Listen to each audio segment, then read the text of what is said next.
Why don't you have a couple of pigs living in your garden? Diverting late-night football conversation for prostitutes. How dare you! Chronic back pain sufferers. Done the old back again. And security guards who haven't quite nodded off yet.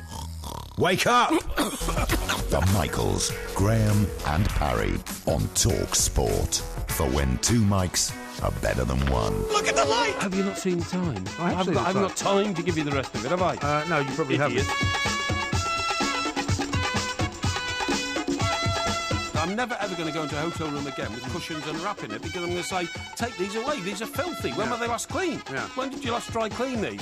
You know, have 100 people lay on these cushions and on this wrap, as you quite rightly say, face down, maybe even naked. Yeah. Maybe even naked. Well, after they come out of the shower. Could have been having sex on the... full sex. Yeah, could have been having full sex on the old wrap and using the cushions to improve and stimulate the sexual positions in which they were having sex. Well, you never know. That's a thought, isn't it? Tying each other to the bedpost. Well, it's true. It could happen. Could go on. It could happen. So I'm not having it. This is Talk Sport. We are the two Mikes, and I'm delighted to say it's time to say a very, very good morning to a much healthier looking Mr. Mike, a Porky Parry. Very good morning to you, Mr. Parry. Yeah, good morning, but I'm not that healthy. I've got a withered right arm. What? My right arm's getting What withered. do you mean it's getting shorter? It's not getting shorter. I've got muscle spasm in it. Have you got muscle atrophy? I've got something where if I lift it above my head, it's painful. And is that brewer's arm, they call that, isn't it? It's from drinking. No, it's not that. Are you sure? You know, it's like having frozen shoulder. I've never had that. Well, I've got frozen arm, and what it is. Where'd you get that from? You're just falling apart. No. Because you're a physical wreck. No.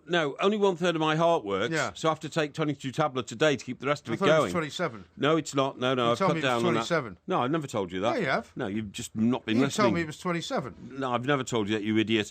And the problem is that can build up, and you get something called carpal tunnel, which is at the end of your wrist. Yeah, I know what that is. Where your wrist goes into your hand and all that kind of stuff. It's like arthritis. It's like arthritis. Carpal tunnel syndrome. It's called. Yeah, if that backs up on you, you get withered arm syndrome, which is what I've got. And it's... well, you'll have to go and get your wrist cut open. No, you don't have to... No, because my ex-wife had a problem with arthritis, actually, once, and the way to treat it is they have to break open your wrist, cut it open, and maybe Dr. Banner can advise you, but basically what they have to do is they scrape all the kind of residue off the inside of your arm. It's painful, but I don't moan about it, you know what I mean? Well, that's the main thing, yeah. What about poor old Mike Ashley? You name him as a winner. Well, hang on. And he's in the papers today saying that, we are in trouble. This is this quote: "We are not trading very well. We can't make the same profit we made last year. You wiped £267 million from the company's market value. No, hang on. By putting him in your winners list. Hang on. First of all, the Porky Jinx is in full flow. First of all, let's get this straight. First of all, I find it deplorable that you take a man who's injected millions, tens of millions, hundreds of millions of pounds into football. Right. So this is a guy who's actually a mainstay of the Premier League. He owns a Premier League football club. Big favourite in Newcastle. And you decide to take the mickey and mock. So, I'm not taking the mickey. Yes, I'm just reporting the news. No. Investors on the run from troubled Sports Direct is the story in The Independent. No, you're trying to make out that story's in this morning's papers. This morning is actually Wednesday. You're talking about Tuesday's papers, right? So that came out after he sat down and talked to a Times reporter the day before yesterday. And do you know who he blamed for it? Who did he blame? Ed Miliband. Ed Miliband? Ed Miliband. He's blamed Ed Miliband, and he said that because Ed Miliband started this witch hunt against these alleged... Witch hunt? A witch hunt against these alleged... these are alleged working conditions. This story's in Wednesday morning's paper. Well, that's a follow-up to what happened yesterday when he blamed Ed Miliband. But yesterday, the share price fell... Which is, Tuesday. Fell 60p yesterday. Yes, that's Tuesday, right? Which is the night after you've get named him as your winner. So the reason the Porky Jinx is in full effect is because it happened after you named him as a winner. No, it fell before I named him as a winner, honestly. And I still think he's a winner for coming out and saying, look, I'm sticking by Newcastle United. So that's another side of the argument. But the point is, Mr. Miliband, when he was the failed leader of the Labour Party, I say that because he managed to... take Labour Party into a disastrous election result and felt he'd performed so badly he quit. Yeah. So he's a loser in life, whereas Mike Ashley is definitely a winner because he's a billionaire. He's a self-made billionaire. You can't call a self-made billionaire a loser. I didn't call him a loser. I said he's now suffering from the Porky Jinx. Can I just read you from the Times business section this morning, right? Wednesday. Yeah, it's about the first time you've ever read the Times business section. No, I have it on my iPad, actually. Sports Direct shares fell by more than 10% yesterday after Mike Ashley admitted the retailer was in trouble. trouble. Yeah. Right? The stock was down 10.5% at 379.25 pence. Right? Yeah. So £276 million wiped off the share value after you coincidentally named him as a winner. Yeah. I don't know what Porky Jinx means if it doesn't mean that. Yeah, it leaves him with a fortune of about just £2.4 billion. It's a bit tough, that, really, isn't it? Well, what he's saying That's loser territory, is it? What he's saying, right? Is that loser territory? Well, sports directors... Being a multi-billionaire? Yeah, well, the company is a loser. You're not even territory. a multi-billion pennier, Yeah, you well, are. unfortunately, unlike you... your achievements in life... I don't value people by how much money they so have. pathetic compared to Mike Really? Ashley's. My achievements in life. Do you know what? What are my achievements in life compared to yours? Mike Ashley... I have a beautiful family. I have 4 wonderful children. What do you got? Yeah, You've got nothing to show for it. You're going to die alone in a room with nobody else there. And Mike Ashley wouldn't give you a job with a broom to brush up the dust on the floor I wouldn't want to work for Mike one Ashley. of his 700 sports shops. Why would I want to work for Mike Ashley? Well, you wouldn't want to work for him because he's a winner. And you know what you are? You're a loser. You're a sado. Would you like to know Sad, the result? fat-faced freak. Would you like to know the result of winners and losers? No. Why not? Because I know it. Do you? Would you tell me then? It was 54-46 in your favour. 55-45, actually. 55-45. Yeah. That's only a 5% margin. Yeah, it is. 2% either way, and I would have been even So Stevens does that again. make you a winner or a loser? That means... What does it make you? I'm going to bolster myself. It means... Does it make you a winner or a loser? It's a simple question. It means that... What does it make you? I have work to do. Yes. I have work to do. It doesn't make you a winner, does it? I'm a winner. I'm a winner. Well, you just lost. No. That's no. You have just lost again, and it's now 7.5 to 4.5. And if you're not careful, I will have won this one again, and that'll be 3 in a row before the season's even over. Would you call Spurs losers? Pardon? Would you call Spurs losers? I don't go around calling people winners or losers. Well, you've just called Mike Ashley a loser. No, I haven't. Yes, you have. I have not. You have. I have not. When did I call him a loser? You did. You said his share price is down 10%. His share price is down. You are revelling. His share price is down 30%, actually, in the past few months. Yeah. You are the worst type of socialist, envious bum. You know, you think I'm a socialist a businessman who has striven to make himself a multi-billionaire through his own efforts, his talent, his skills, his entrepreneurial brilliance. Go back through the audio and find out where I called him a loser. Suddenly has a dip in profit, and you're jumping all over him. You love it. You love people to fail because you know why? You've never won at anything in your life. Really? Yeah, your track record in life is one of patheticness, that's all. Is that right? Here's what Clive Black from Shaw Capital says. Yes. I would have thought that Mike Ashley's major institutional shareholders will have a certain degree of apoplexy over his remarks. Right. Do you know what that means? Remarks about what? His remarks about the company. Oh, yes? Right? Why? What did he say? Well, he's saying that the company is in trouble. He said, his own quote, the company is in trouble. And don't you think it's people like 30%. Mike Ashley have gone through these sort of things before and righted them and got out of them on the other side? I merely point out that just coincidentally... You don't understand business or commerce. Just coincidentally, a few hours after you make him a winner... going around trying to tap up some poor vulnerable lady and persuade you're a big shot. Yeah. Oh, yeah. No, I don't live in a fantasy world. You're mistaking me for yourself once again. Yeah. Anyway, we've got lots of important things to do. I'm sorry that you've reacted so badly to losing I once again. haven't reacted. And I'm sorry you've reacted so badly to having pointed out that your hero, Mike Ashley, has said himself this company's in trouble. You choose to attack me over that. Hang on. When I'm telling you the news. Hang on. If I suddenly read in a property survey, property value's down 1% this month. Yeah. Does that mean I'm in trouble? Well, no, because you've got millions and millions of pounds in the bank. And he's got billions and billions of pounds in the bank. So when he says, all he's talking about is my responsibilities to the institutional sharedholders. Right. That's a man of responsibility. Okay. But Mike Ashley is a roaring success. He's not a loser. He's not reporting what he's saying. I didn't say he was a loser. I never said that. Yeah, your insinuation is, and you're gloating now. Mike Ashley's in trouble. That's not true. Those are the words. No, those are not the words. Those are the words of an envious bum. No, you see, once again, you're twisting everything into your own little tabloid world. No, right? I did not say that Mike Ashley was a loser. I did not say that I was happy that tried to give our millions of listeners that impression. I'm telling you that if you weren't so bitter and twisted about life... You can't tell me anything. You don't know anything. If you weren't so bitter and twisted about life, you would have remembered that Mike Ashley, in fact, is somebody that in the past you haven't always supported. But I'll bring you some audio on that later on. This is Talk Sport. We are the Two Mikes. Not true. The Two Mikes, simulcast across the UK on Talk Sport and Talk Radio.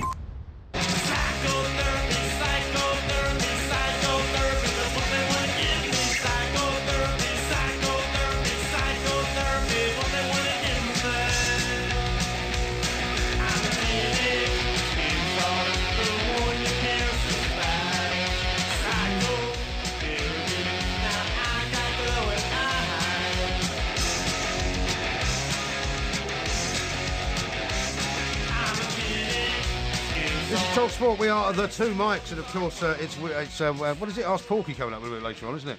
What do you think it is, then? Well, I thought it might be winners and losers, but I've already won that, so I made a mistake. Sorry. So what have you been all vague about it for? Don't you know which night you're working anymore? I do know which night I'm working, yeah. Which night is it? Get your head together. What night is it? It's not night, it's Wednesday morning. What night is it? It's Wednesday morning. See, that's an interesting point, that. See, I've always said, because sometimes... It's Wednesday morning, and once more the dawning. Which thing was that? It's 4 in the morning. Yeah, well, I know. I was improvising. It's Wednesday morning at all. And it's not 4 in the morning either. Who sang it? I can't remember. It was some country and western guy, wasn't it? some guy. I think I actually used to have. I think I used to have a single of that. No, you're joking. No, I'm not. But one of the things that always puzzles me slightly. For example, when sometimes on Twitter you put out, back at TalkSport tonight, with Ask Porky, or back at TalkSport tonight with the Porky quiz. Yes. And some people who I would describe as pedants will say, "Oh, it's not Tuesday night. It's not tonight. It's tomorrow morning." I don't actually think that the morning begins really.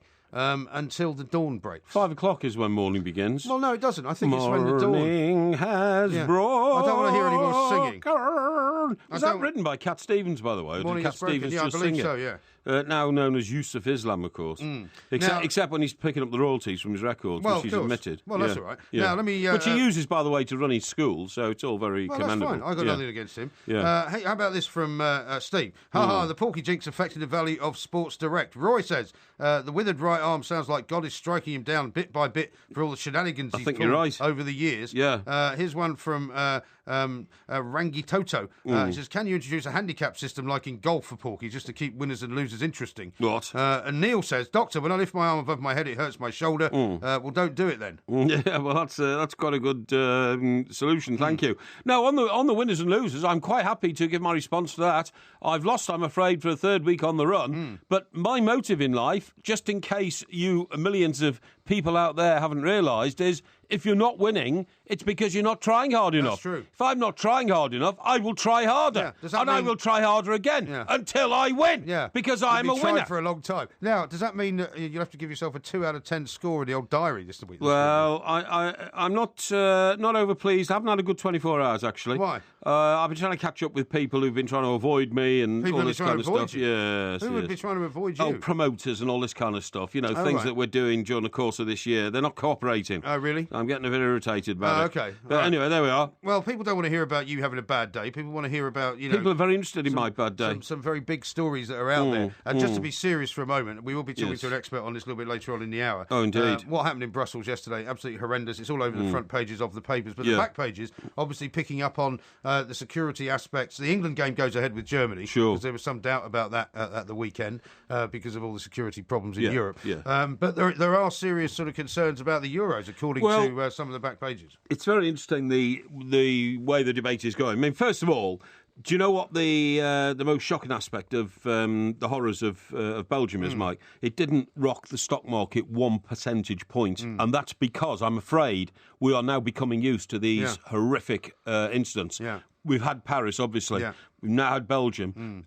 People forget that a few years ago, Spain was attacked badly in a train attack. We've had it here in Great Britain, of course. 7/7. Yeah, and the sadness of life is now it is actually becoming an acceptable part of the risk of living in Europe, which is shocking, really. But I'm afraid that is a fact of life. Now, having said that, but there seems to be.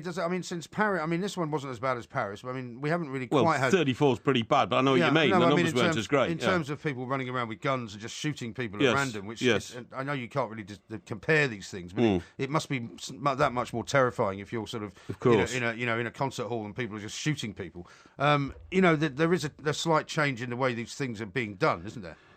How do you level criticism against any country who suffered such a tragedy? But what a sequence of events that the chap they've been looking for, being kind there, aren't I? The terrorist they've been looking for, the alleged terrorist, who they believe was the mastermind of the Paris attacks, and they've been looking for him for months since the attacks last autumn. They suddenly found him in an area of Belgium where one of the atrocities of yesterday took place. Yeah. And there were allegations over the weekend in the papers I was reading that this guy had been walking around in the neighbourhood where he was born quite openly, and people knew he was there. Of course. Now this shows, a huge problem that we have, and that is the comfort zone within which terrorists within Europe seem to be able to work. Well, there is a particular town in Brussels, just outside of Brussels, a suburb. Which you would have thought somebody might have surrounded and put a ring of steel around or something like that. But anyway, of Europe. Basically. Getting back to the football, as you've asked about, I mean, there've been discussions tonight about, will games have to be played behind closed doors? Yeah. Will fans have to be banned from going to games? Because, of course, if you've got 60,000 fans, how do you know that a tiny percentage of them are not there to cause trouble, malice? Are they terrorists in disguise and all that kind of stuff? But the answer to that, I always have to say, and people say it's a mantra and you can't support it, is that life must go on and not be affected. The behavioural pattern of a free society must not be affected by the fear that terrorism will interrupt what you're trying to do. Well, you saw that last night with a lot of local people in Brussels who were told by the Prime Minister, don't go out on the streets, don't take public transport. And they said, no, we're not going to do that. We don't want to live like that. Yeah. And I obviously applaud them for that. But, I mean, as far as, like, the fan zones and things like that, I think... You'd have to say, I mean, funnily enough, I was watching Channel 4 News last night and they were talking about the security of Belgium and how they have been sort of perhaps, they've certainly been accused of not really being good enough at seeing this coming. That's right. But, the Channel 4 correspondent said he drove across the border from France into Belgium. Yes. And there was no check. No, there isn't in Europe now. There are no borders, are there, on mainland Europe? No, but that's supposed to be changing. I mean, because of now what's happened with the refugee crisis and everything else, the border checks are supposed to be put back in place. But today... After this bombing, there were still no checks. No, but I don't think there are ever going to be, because there's no philosophy within the continental Europe now to reintroduce barriers between countries, even though... I mean, how much would it help anyway? If where it happened today was a hotbed of radical fanaticism, right? So the weapons are already there, one assumes. Well, that's true. And have been for some time. But the reason it has relevance, as far as I'm concerned, is because if the Euros are taking place in France, then presumably you would like France to protect themselves from anybody who might be coming in from Belgium. You have to assume there's quite a lot of weapons still in France, Mike, after the attacks that, took the lives of 136 people. I mean, it's a terrible thing to say, but I think it's true. No, it's probably a good point. But I mean, would you be in favour of the fan zones staying open then? Yes, absolutely. And everybody still going and carrying on as normal? Absolutely. And do you know what's got to happen? If you and I went and we were fans, we would have to be extra vigilant in everything we did. What I think's got to happen is that fans from every country have got to be trained individually in vigilance. Yeah. If you see something a bit dodgy, if you see something you don't think's right, if you see somebody dropping a package into a waste paper bin or something like, just be vigilant about it. And because what I'm saying is, we have now for too many decades taken our liberty and our freedom in Europe for absolutely granted. Walk up and down the Champs-Élysées without fear of being blown up has been the way I have lived my life. It's been a little bit more restricted within Britain because of the IRA campaign during my younger years. Yeah. And in fact, funny enough... but again, it seems as though terrorism in those days was slightly different. I mean, even though it wasn't always the right thing that they did, but they always used to make a phone call. They used to say... Yeah, but they didn't, did they? They got it wrong. They often got it wrong. They didn't always, but I mean, this to me is slightly more kind of... I don't know. I don't want to say terrifying, but it's a more frightening form of attack. Well, where it changed, Mike, was when we used to be subject to fear from terrorists who, though terrorists, still wanted for their own lives. Yeah. The problem with terrorists these days is they have no interest in their own lives. Right. And when you're fighting somebody who doesn't care whether they live or die, and in fact actually wants to die, then you have an enemy which is impossible to spot and even more difficult to frighten into giving up. Yeah. They don't want to. No. In fact, to them, dying is a victory, isn't it? It is. Yeah. Absolutely right. Now, we're going to be talking to an expert coming up, Scriven King, a security analyst from the tactics of terror.com, a little bit later on. But we've got lots of other things to talk about certainly have. as well. Including the fact, by the way, that Mr. Ashley is getting it from all sides tonight. He's getting it from you, he's getting it from the business reports and all that. I'm merely reporting what's in the papers. Yeah. And what about this? My humiliation on the back of one of tomorrow morning's newspapers. Cancer survivor Guiterres degraded, in inverted commas, by Newcastle. Jonas Guiterres broke down in tears yesterday. Yes, Guiterres, that's his name. Gutierrez. Yes, Gutierrez, that's the one. Gutierrez broke down in tears yesterday as he accused Newcastle United of humiliating him following his recovery from testicular cancer. It goes on and on and on. Yeah. And then, as we turn the page in the back, the said newspaper manages to turn it into an anti-Mike Ashley story. It goes into, once again, Mike Ashley accused however, it goes and it's his fault. I mean, I'm sorry, but, to me it seems to be a little bit lopsided, this. Lopsided. Well, it is. I mean, the football business, I suspect, is like many businesses. It's rather rough and tough, and if you're not rough and tough, you're not going to do terribly well in it, are you? Yeah, but listen to this, Mike. Here, this is a quote, right, coming from Gutierrez, right? Yeah.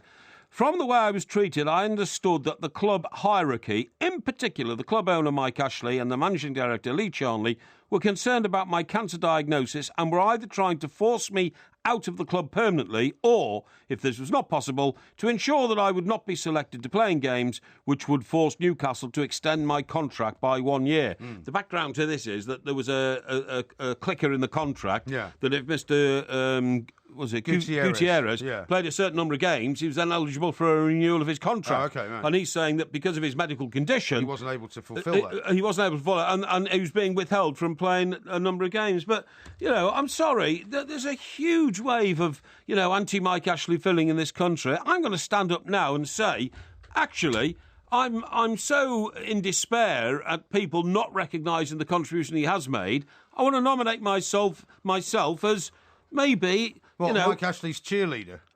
A voice for the Mike Ashley fan club. There must be some Mike Ashley fans out there, surely. I don't think so. This man bought and saved a football club. This guy's injected hundreds of millions into football. Not only that, this guy has given us millions of pairs of cheap trainers, which is a fantastic thing. Yeah, most of which don't fit you. No. You're always taking them back. No, last pair I bought are the most comfortable trainers I've ever had. They're Puma. No, really? Yeah, I haven't bought a pair of Pumas for a long time. How much were they? Pumas, £42. That's good. You think that's cheap? I think it's cheap, yeah. I mean, Nike ones cost you 70 or 80 quid. Right. Yeah, I'm telling you. Man of the people. Yeah. Porky speaks the truth sometimes. This is Talk Sport. Roll up, ladies and gentlemen, and prepare to be amazed and astounded by Colin Murray's Carnival of Curiosities, featuring a feast of fascinating facts and a farrago of fiendish falsehoods to untangle from the tantalising truths, as Mr. Murray delights and astonishes you with his assortment of amicable acquaintances. Don't miss Fact or Fiction every Thursday morning from 10 on Talk Sport with Regain for Men Extra Strength Scalp Foam, scientifically proven to help stop and even reverse hereditary hair loss. Contains minoxidil. Always read the label. So what does a good teacher make? My teacher makes me want to put my hand up as fast as I can in class. My teacher makes me believe that I can be the best I really can. My teacher just made me realise that not all subjects are bad. Make a difference to thousands of lives, including your own. Tax-free bursaries are available to help you while you train. Teaching. Your future. Their future. Search Change to Teaching. Bursaries subject to eligibility. Hello, and welcome to another day of export opportunity. UK social enterprises are valued the world over, and right now, there are hundreds of live export opportunities that could be right for your social enterprise, from retail to food and drink to education. Find yours by visiting exportingisgreat.gov.uk. Bienvenue au weekend sports breakfast avec Michelle Quinn et Georgie Bingham sur Talk Sport with Renault Vans. It's the breakfast show that cooks up a souffle of sport and a pan au chocolat of pre-match build-up every Saturday and Sunday morning on Talk Sport. The hors d'oeuvre to another big weekend feast of football. Hey, La, does anyone know the French for meat pie? The weekend sports breakfast on Talk Sport with Renault Pro Plus centres. Van month ends soon, so don't miss great offers on Renault Vans. Veet! The Two Mics, simulcast across the UK on Talk Sport and Talk Radio. Oh, I think that I found myself a cheerleader. She is always right there when I need her. Oh, I think that I found myself a cheerleader. She is always right there when I need her. She looks like I'm my dove. This is Talk Sport. We are the Two Mics. I've got a few more tweets for you here. Becky says, Porky has a withered arm with muscular atrophy and carpal tunnel syndrome. He needs to stop reading those medical journals. Well, no, I need to start reading more medical journals, actually, because I do believe in self-healing. I do honestly believe in self-healing. In fact, I've got a story to tell you during the course of this show about a woman who's invented a way of curing her own short-sightedness. Really? Yeah. What, buy some glasses? Sorry? Buy some glasses. No, without glasses. All right, okay, yeah. well, tell me later. Yeah, I will tell you later. It does involve, by the way, putting the hand over one eye for don't tell 5 me now. minutes, and then you take it away, and, well, I'll tell you later. It's fascinating. Steve says it's very interesting. No, MG, he won't be alone. He will have Dr. Banner there to switch the machine off. Hashtag flatline or plank line. That's a bit harsh, isn't it? And Lord Rallo says, I'm convinced old MG pitied Porky and let the Porkmeister go on that winning streak in winners and losers. No, the winning streak's coming back, don't worry. I reviewed my winners and losers the other night, and there's a vital winner that I omitted, which I should have put in, which would have won me a big majority. Well, there's not much point in not much point in putting in the ones that you don't want to put in. I'm not telling you, because it'll come up again, and I will smash you. Okay. Yeah. All right.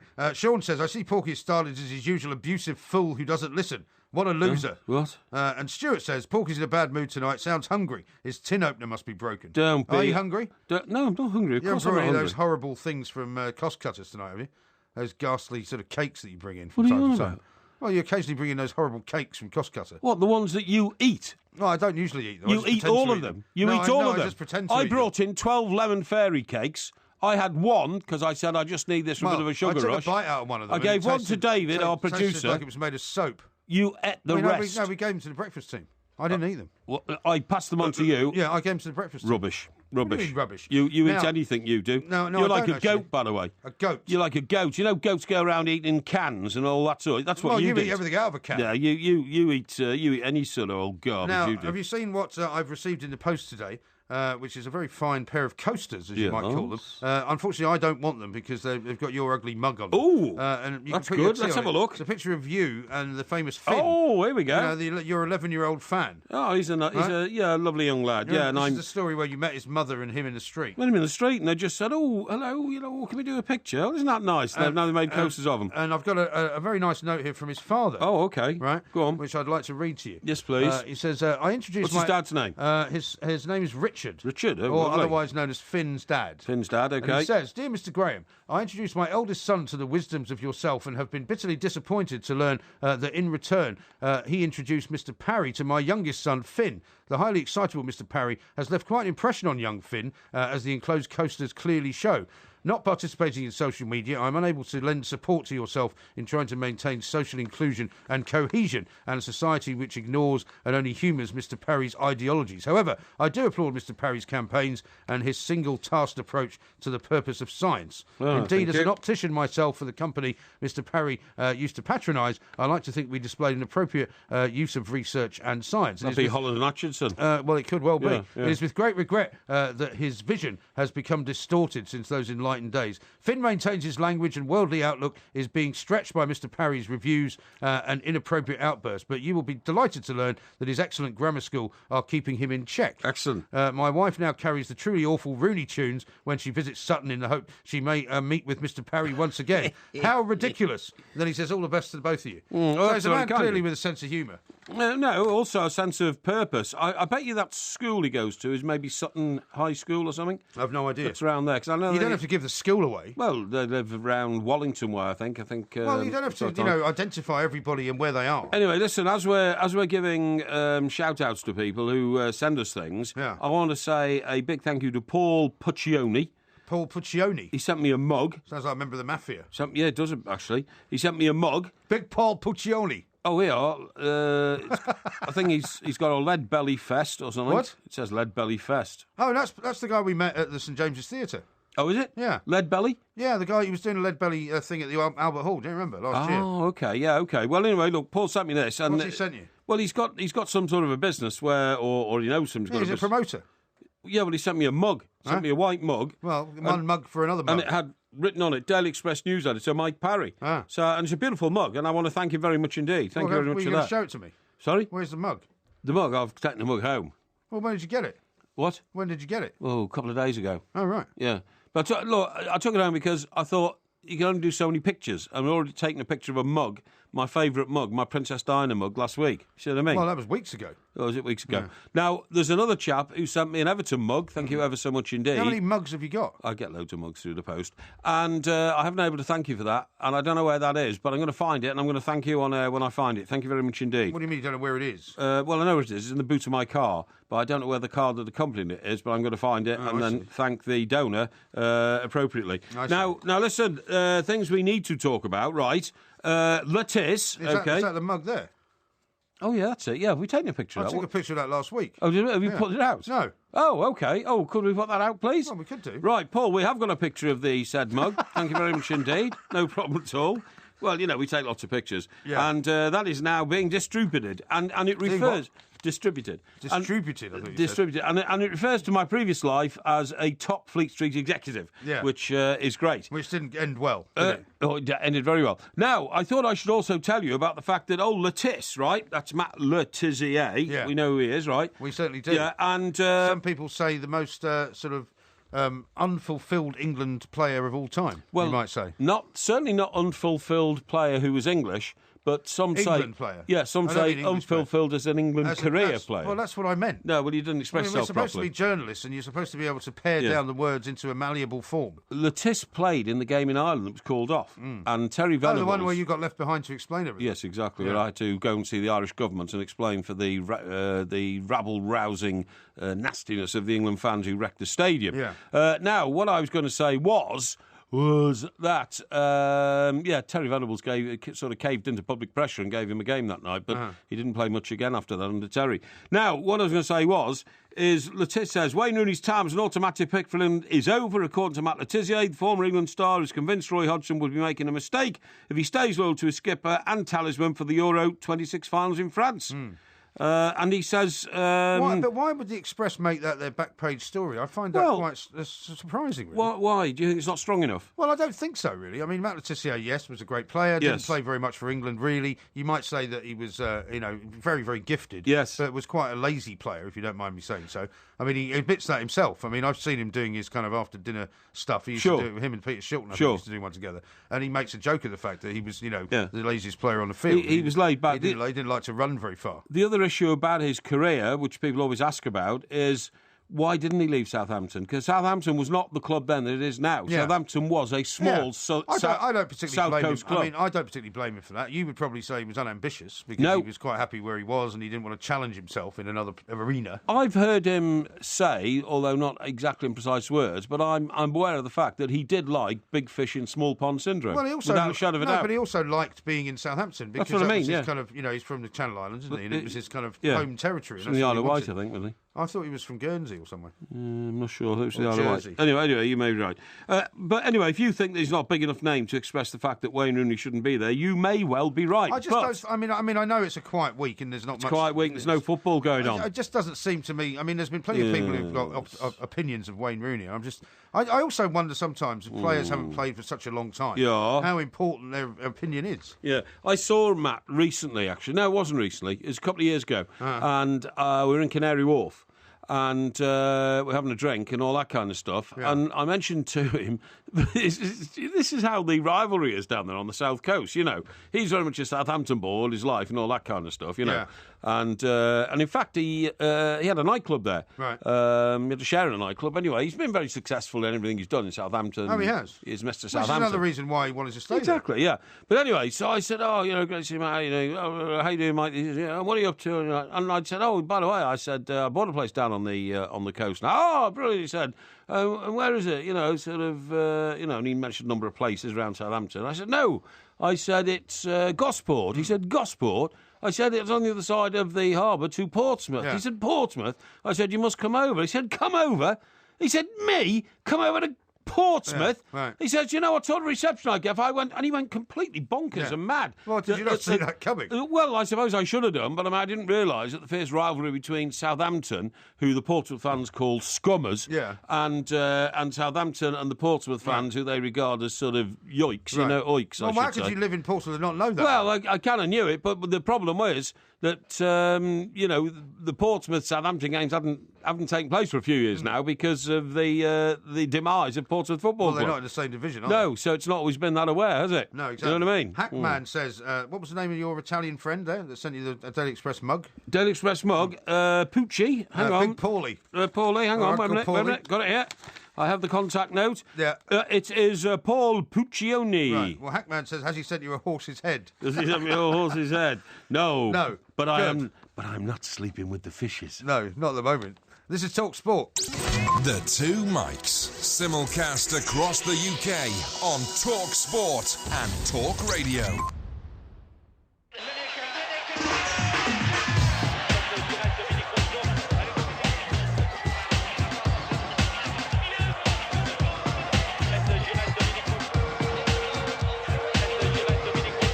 Talk Sport, we are the Two Mics. Coming up a little bit later on in the hours to follow, we'll have Ask Porky. Also, coming up in the next hour, great, very, very interesting story. I don't know whether you saw this about Joe Allen and his chicken coop. Yeah, what is it? Well, it's about the fact that he keeps 16 chickens. Who?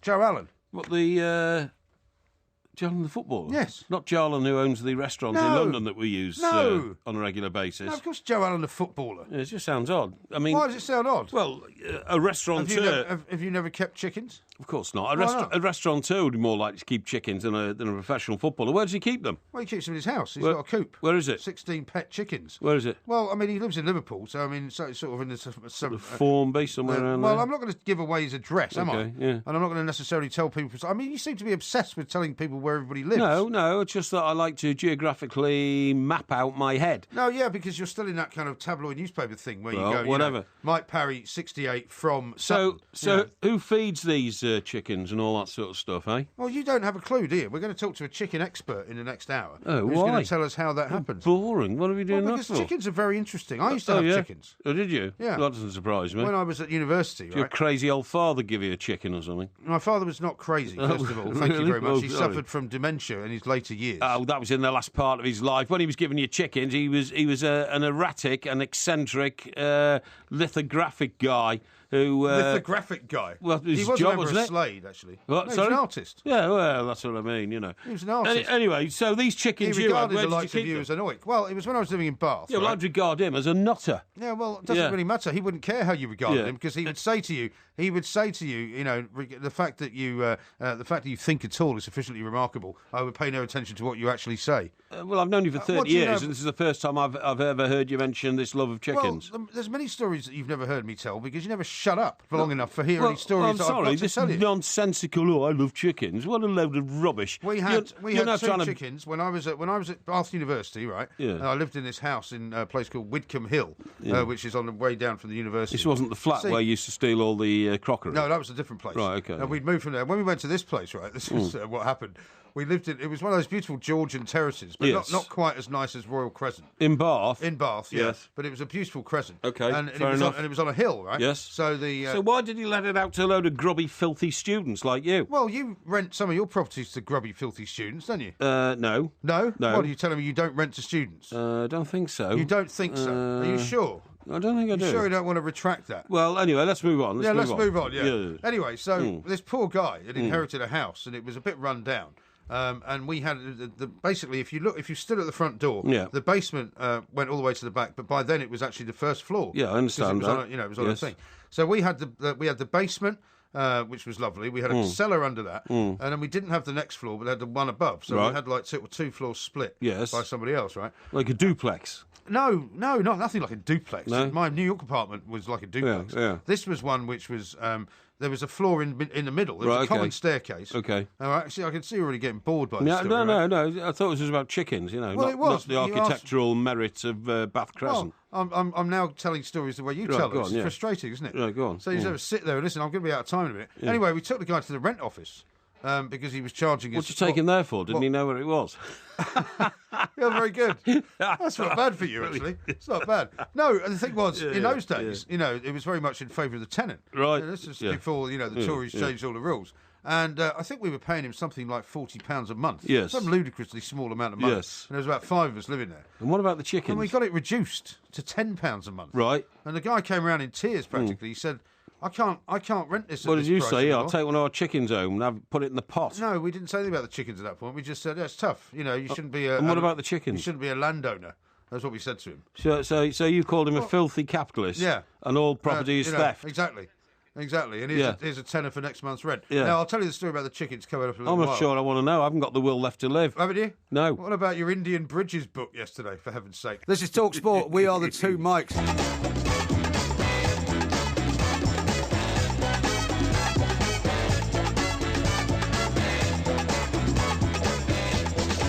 There will be a podcast coming out a little bit later on, of course. I found you a new book, by the way. I was just outside perusing some of the stuff that's lying around on the desks, right? Yes. How about this? The Man Who Made Things Out of Trees. Oh, let's have a look. You'd like that, by Robert Penn. Robert Penn, yeah. Okay. That's some sort of a joke. No, well, you're so keen on bridges. Hang on, the man who made... It says the Norwegians have Lars Meeting. We have Rob Penn. In 2012, Rob Penn felled a great ash from a Welsh wood and asked himself, how many things can be made from one tree? Yeah. Isn't that exciting? What it's your kind of book, isn't it? Yeah, I'll tell you what I think it is. Over the next 2 years. Well, don't throw it away. No, it's all right. No, because it was on somebody's... Don't throw it away. You're such a vandal. I've kicked You're it over the you are side. such a vandal. It is a load of rubbish. No, it's not. And you just pick up a book and think that I'm going to get interested because it's a about book. as interesting as that rubbish you came out with last night about India, which some people are still talking about. They're still saying, what's the end of the story, Porky? No, they're still about it because it was so interesting. No, it wasn't interesting. It was so interesting. Now, anyway, do you want to hear my story about the chickens or not?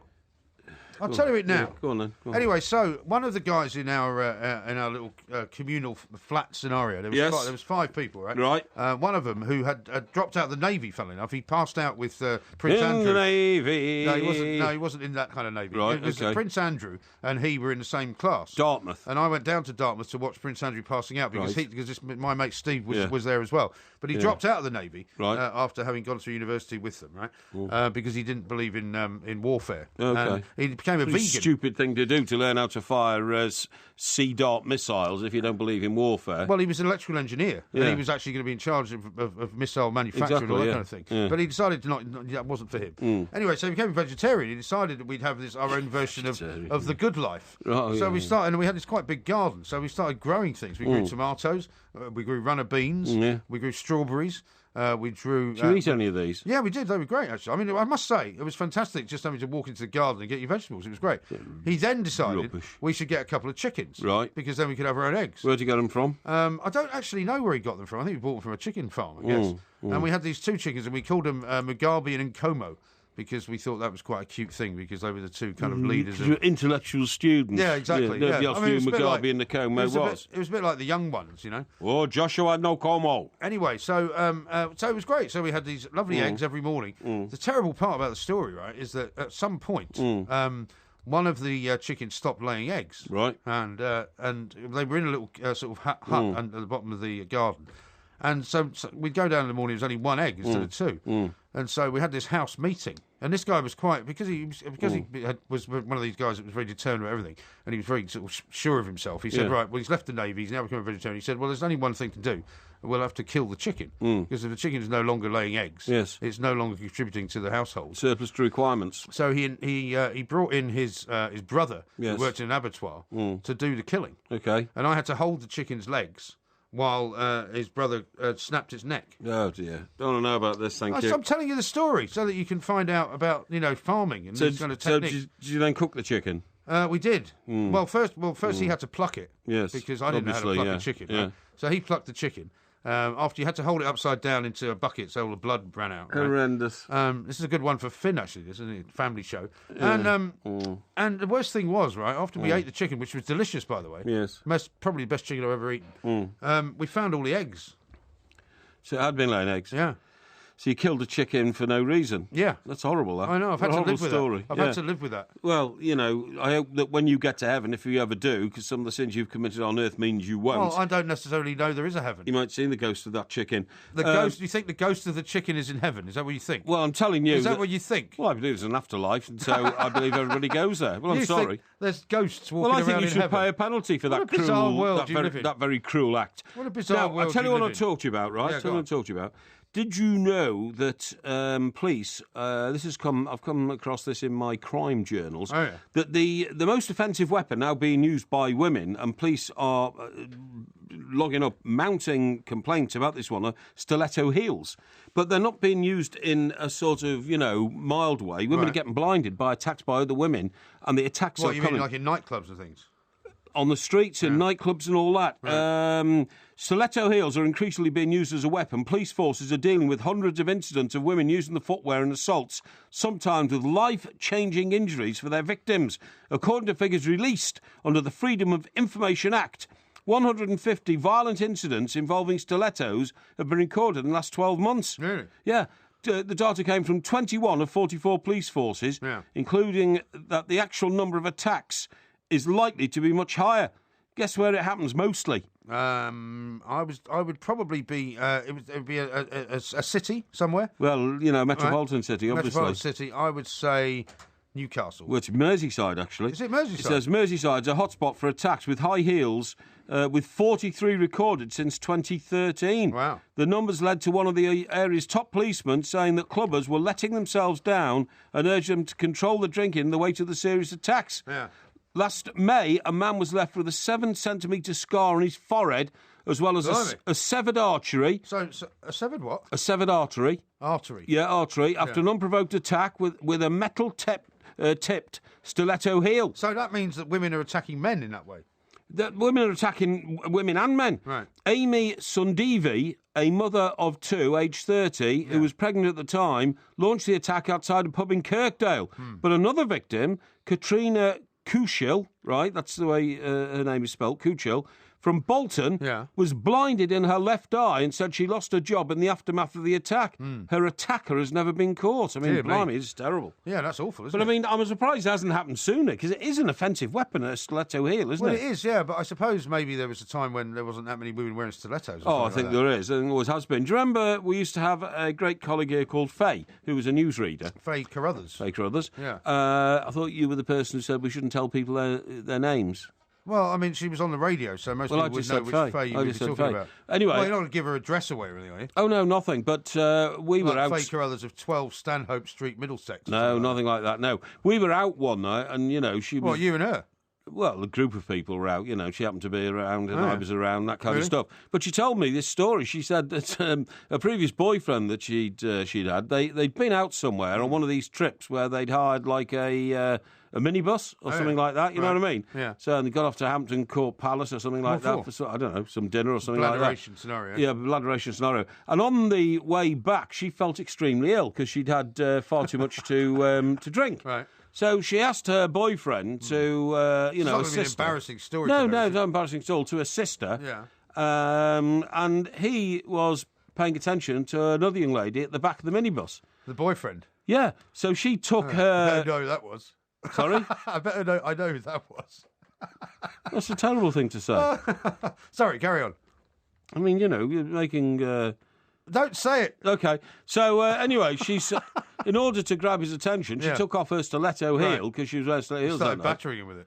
Yeah, absolutely. She said she wasn't having it and used it as an offensive weapon. And she said it was frighteningly useful as a weapon. Really? Which she'd never used before. But it taught her from then on that she had a weapon, in her possession any time things got a bit dodgy. Listen, I've been on the receiving end of violent women in the past, and it's not a pleasant sight. Have you been on the violent end of a stiletto? I haven't, no. Nobody's ever hit me with a stiletto. I've been hit with lots of things, but never a stiletto. It is pretty frightening. Well, it's deadly. You could get it in the eye. I mean, it could kill you. You could be hit it's like being hit with a pickaxe. Now, talking about time, by the way. No, this is what I'll tell you about something in a minute about women and stilettos. Okay. And lipstick. It's a family show, remember? And lipstick. Family show. No, it's interesting. This is Talk Sport. We are the two mics. Okay. As every sports person knows, timing is everything. It can be the difference between standing on the podium and going home empty-handed. It can be the difference between a sweet first touch that finds the corner of the net and the missed kick that ends up in row Z. And when it comes to hereditary hair loss, timing is vital as well. Because the earlier you start using Regain for Men Extra Strength Scalp Foam, the higher your chances of success. An estimated 7.5 million men in the UK experience hereditary hair loss, many of them before they're 35. But fortunately, Regain is on hand with all the information and support you need to help you separate the facts from the fiction. If you've noticed you're starting to lose your hair, you need to understand exactly why it's happening and what you can do about it. And now Regain has an app that gives you support and advice to track your progress and maintain your twice-daily routine. Download the Regain for Men iPhone app from the App Store today and start separating the facts from the fiction at regain.co.uk. Regain contains minoxidil. Always read the label. Whether you're saving up for a big anniversary or a coral reef diving holiday, the money you're putting aside is perfectly safe, protected by the FSCS up to £75,000. Should anything happen to your bank, building society or credit union, it's completely automatic, free of charge, and you'll normally get your money back within 7 days. You'll probably never need us, but it's good to know we're here. Search FSCS Protected to check you're fully covered. 262 miles, 330 yards, 10 days, one intrepid television presenter. I'm Jeff Stelling, and this month I'll be walking 10 marathons in 10 days for Prostate Cancer UK, going all the way from Hartlepool to Wembley to help beat a disease that kills one man every hour. This week, listen to Hawksby and Jacobs every day as they check in with Jeff's Men United March. Sponsor Jeff and find out more at menunitedmarch.org. Walking 10 marathons in 10 days in March. That's unbelievable, Jeff. The Two Mics, simulcast across the UK on Talk Sport and Talk Radio. Crazy, but that's how it goes. Millions of people living as hoes. Yeah, but maybe it's not too late. Ken in Jarrow has texted to us again. He says, Talk Sport, he says, I totally agree with Porky. I think Mike Ashley is getting a raw deal in the media. Yeah, I do. Does any of the listeners know which football club Hartlepool MP Ian Wright supports, who is the chairman of the Cowboy Committee who had demanded that Mike Ashley attends a common showdown? Well, that's a very good point. Mr. Wright is not a Toon fan. Well, Ken, I've got news for you, mate. Not everything is about football. You know, some people in the House of Commons don't support any football teams at all. Nevertheless, it is a huge currency in this country, particularly in metropolitan areas like, you know, Newcastle, Tyneside, Merseyside, Manchester, Birmingham and London. So it is a huge currency. Any politician that claims to be a football fan, generally I take a wide berth of. Well, most of the time they're talking absolute cobblers. I'll tell you what I saw the other day. Our friend Piers Morgan. He's on his breakfast show and all that, and he was interviewing Jeremy Corbyn. Did he have the right time this time? Yeah. Well, no, it was that show. It was that show where I thought they were an hour behind. Did you work out what the problem was, by the way? Well, I can only think that there's something wrong with their clock. It might have been me, but I think it was them. No. And anyway, part of my story is, it was supposed to be a serious story, and it was a serious story, about the breakdown of the Chancellor's budget. And, you know, interviewed like a government guy, and then interviewed Jeremy Corbyn. Oh, yeah. And the switch in tone between talking to Jeremy Corbyn about the Chancellor's budget plans and then Piers switching it to, now we're both Arsenal fans, aren't we? What do we think about Arsene Wenger? You think he should start, I think he should go. Was a complete U-turn in the whole conversation. What, you know what I mean? He was more friendly to him about Arsenal, you mean? Well, you would be, wouldn't you, if you're both Arsenal fans, except they had different views on Arsene Wenger. You're not part of the Wenger out campaign. Anyway, listen, I'll tell you what I'm going to tell you about women. Yeah, this is, I mean, you know, I love talking about women because women are wonderful people. Did you know, because I didn't until I read this in a scientific journal, that men and women both see, or each see, the colour red as a totally different shade. Really? And that when a woman puts on, like, ruby red lipstick, she sees it as a completely different colour to you. What? Well, you I don't believe that. You might think it's ruby red. She thinks it's like pale crimson. Pale crimson? Yeah. Well, what's the difference between pale crimson and ruby red? Well, ruby red, to me, looks sexier. You know, a deep ruby red lipstick on a lady's lips, I think, is very, very sexy indeed. And I think a light pink is not as sexy. See what I mean? Well, you said crimson. No, I meant like pinkish almost, like pinkish. No, I don't see what I mean? I've not met any woman who doesn't realise when she's putting red lipstick on that she thinks, oh, I'll just put this pink lipstick on. No, they do. No, they don't. No, they do. No, when was the last time you watched a woman put lipstick on? Oh, I don't know. You know, whenever. Whenever? Yeah. Whenever? When? Well, I don't know, do I? I can't tell you what day it was or this what century? Week. Oh, of course, this century, you idiot. Probably sometime early this month. I don't know. But early this month? Yeah, maybe. Who did you watch putting lipstick on? What's it got to do with you? Well, because it's an interesting question. No, it's not. I'm telling you that's the situation. When did it last happen to you? Quite recently. Really? Yeah. Okay, I see women put lipstick on all the time. Okay, that's good. Now, let me tell you why this makes sense, okay? The structure of our eye focuses on light as a camera lens focuses light onto film, and colour is the code an eye generates when a spectrum of light hits it. Who's telling you this rubbish? This is my scientific journal. Yeah, but is there a particular person saying it? I'm always interested in who is the person saying it. Well, this is an expert. The retina is the light-sensitive lining of the eyeball, and this membrane contains cells called rods and cones, okay? Yeah. And cones? Yes. Now, this makes sense from an evolution... what somebody said on Twitter today? What? They said when you read this stuff out on the radio, it's like a 5-year-old reading it. Excuse me? Because it is. What is your problem? It's like a 5-year-old. All I'd try to do is get the facts over.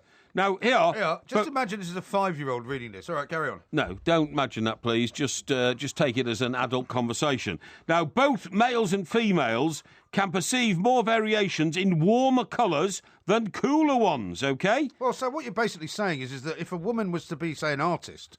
She would be a completely different painter than a man. Yes, I do. She would paint in completely different colours. Yes. In fact, she would mistake one colour for another. Well, no, she'd have a different... Blatant nonsense. Listen to me. In warmer colours than cooler ones. Because 2/3 of cone cells... Hang on. As you would say. 2/3 of cone cells process longer light wavelengths for red, orange and yellow. They stimulate emotions and motivate, and red in particular is attention-grabbing and aggressive, OK? What a load of old Now, bollocks. Here, historically, women would have dealt more with gathering food, and one food, historically, which they gathered, were berries. Is this Sid the Sexist that's written this? No, were berries. And berries... Berries. Hey? Berries. What are you shouting? Berries, berries. Yeah. And like a berry salesman. Berries! No, hang on. And berries... Berries! To collect berries, you needed a good ability to detect colours, especially discerning the difference between the all-red berry and the not-so-red berry. What about Ethelred, the unready berry? I'm going to ignore that.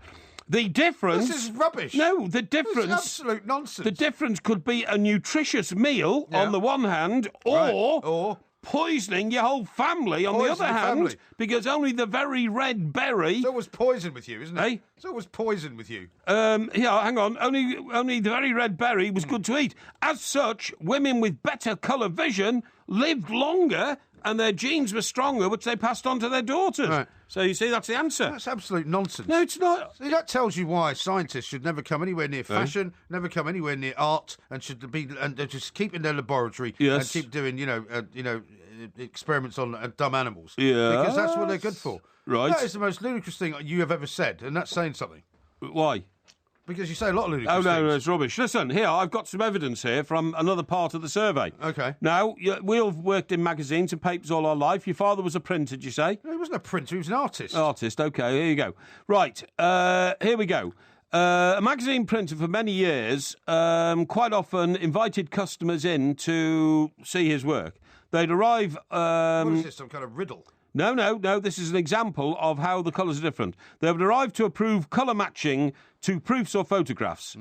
If both male and female customers were present, approval would generally take longer as they view colours differently and could never agree on the correct shade of the magazine cover. See, that's wrong, because the reason that it's taking longer if there's a male and a female in the room is because they can't agree on anything.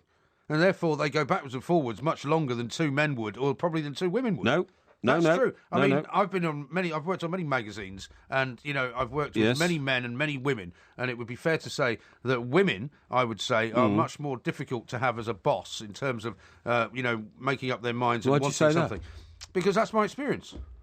Well, that's very sexist. You called me Sid the Sexist. Women are more difficult to work for. They are in the print business, yeah, definitely. Perhaps they're perfectionists and they like to get it right. Whatever. It's not because they see things in different colours, though. Women are very good at doing magazines. That's why so many magazines have women editors. See, that is a sexist thing to say. No, it's not. Yeah, it is. It's not. They're very good at it. It's as simple as that. Listen, I'll tell you what Some men are very good at editing. I'll tell you what I thought about. Well. Talking about colours and women and all this kind of stuff, right? Now then, this row about women's tennis and all that, 5 sets, 3 sets and all that. I don't want to get into that, but I mean, Djokovic has been getting in the neck, hasn't he? And I think he's sort of rode back on it a bit and all that kind of stuff. And Martina Navratilova got involved. But who?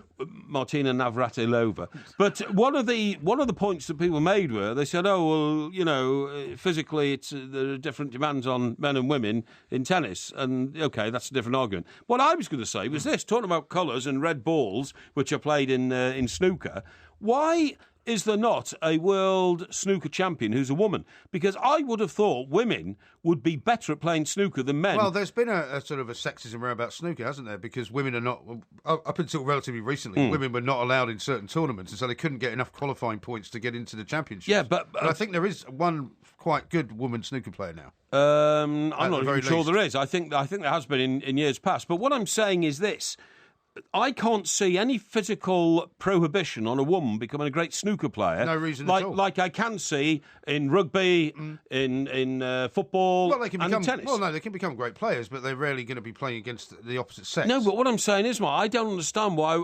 I think there's now a Six Nations women's rugby tournament. Oh yeah, I know. There's now a women's soccer World Cup. Yeah, but I'm talking about snooker. I want to focus on snooker. A woman is round about the same size as a man, or can be. Eh?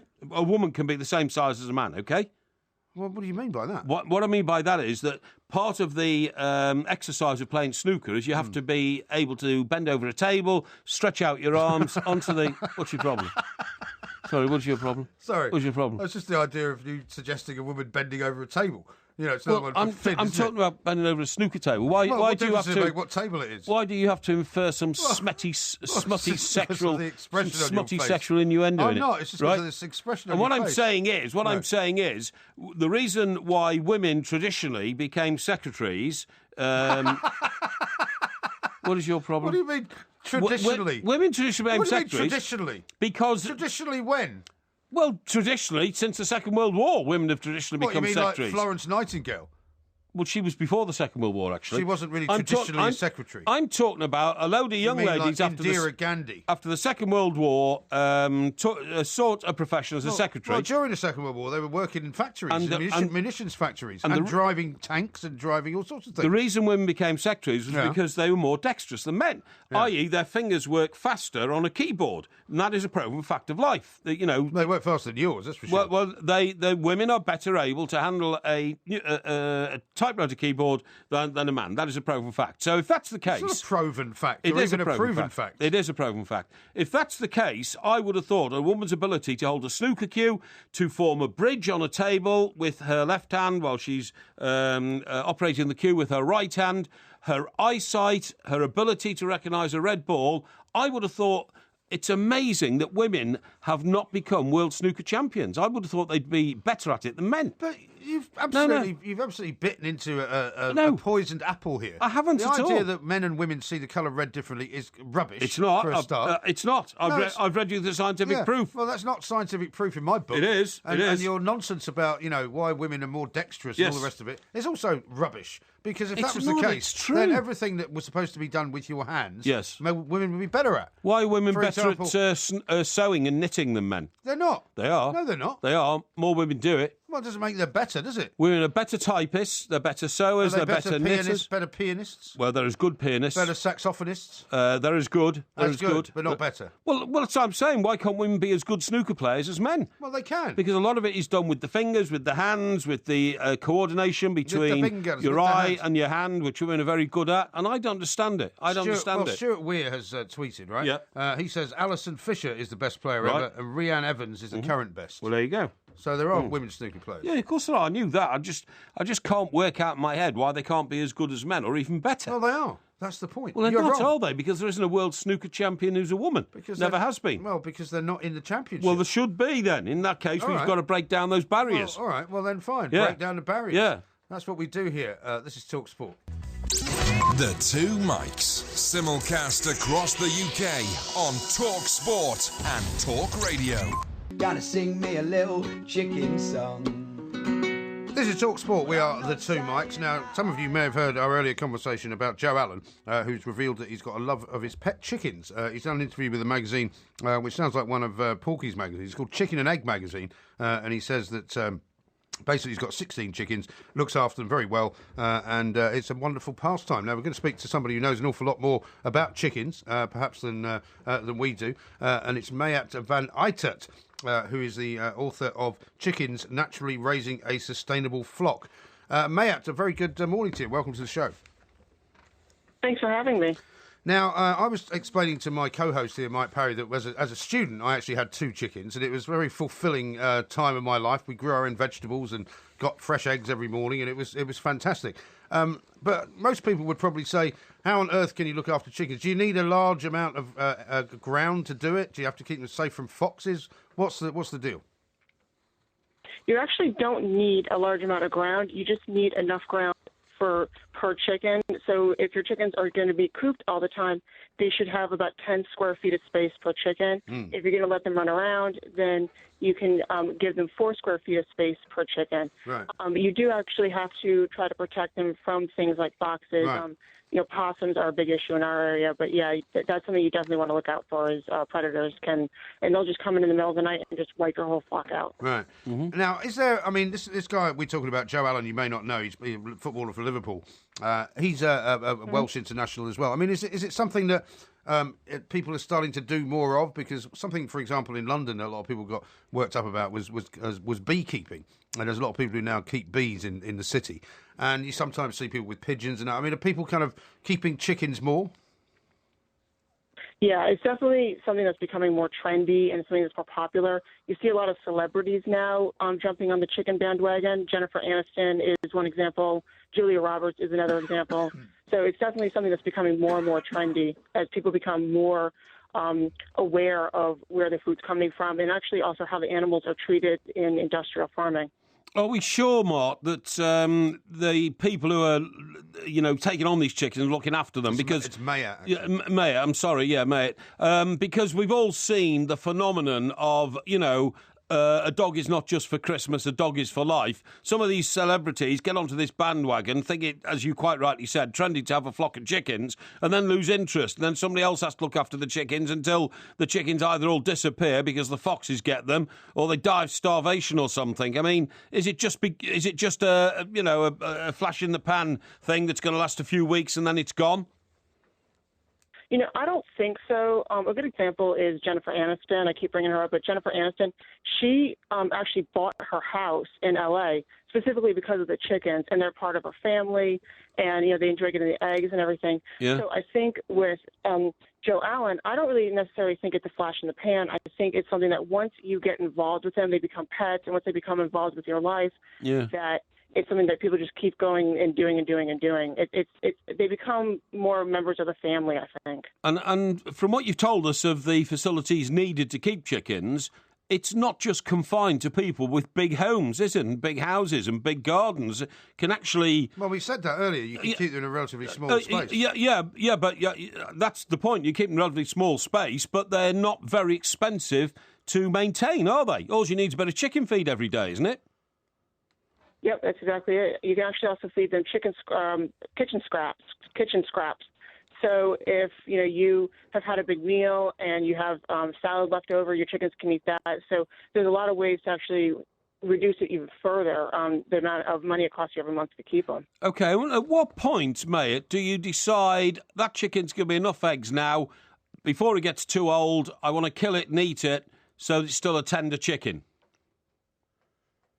I think that depends on the individual.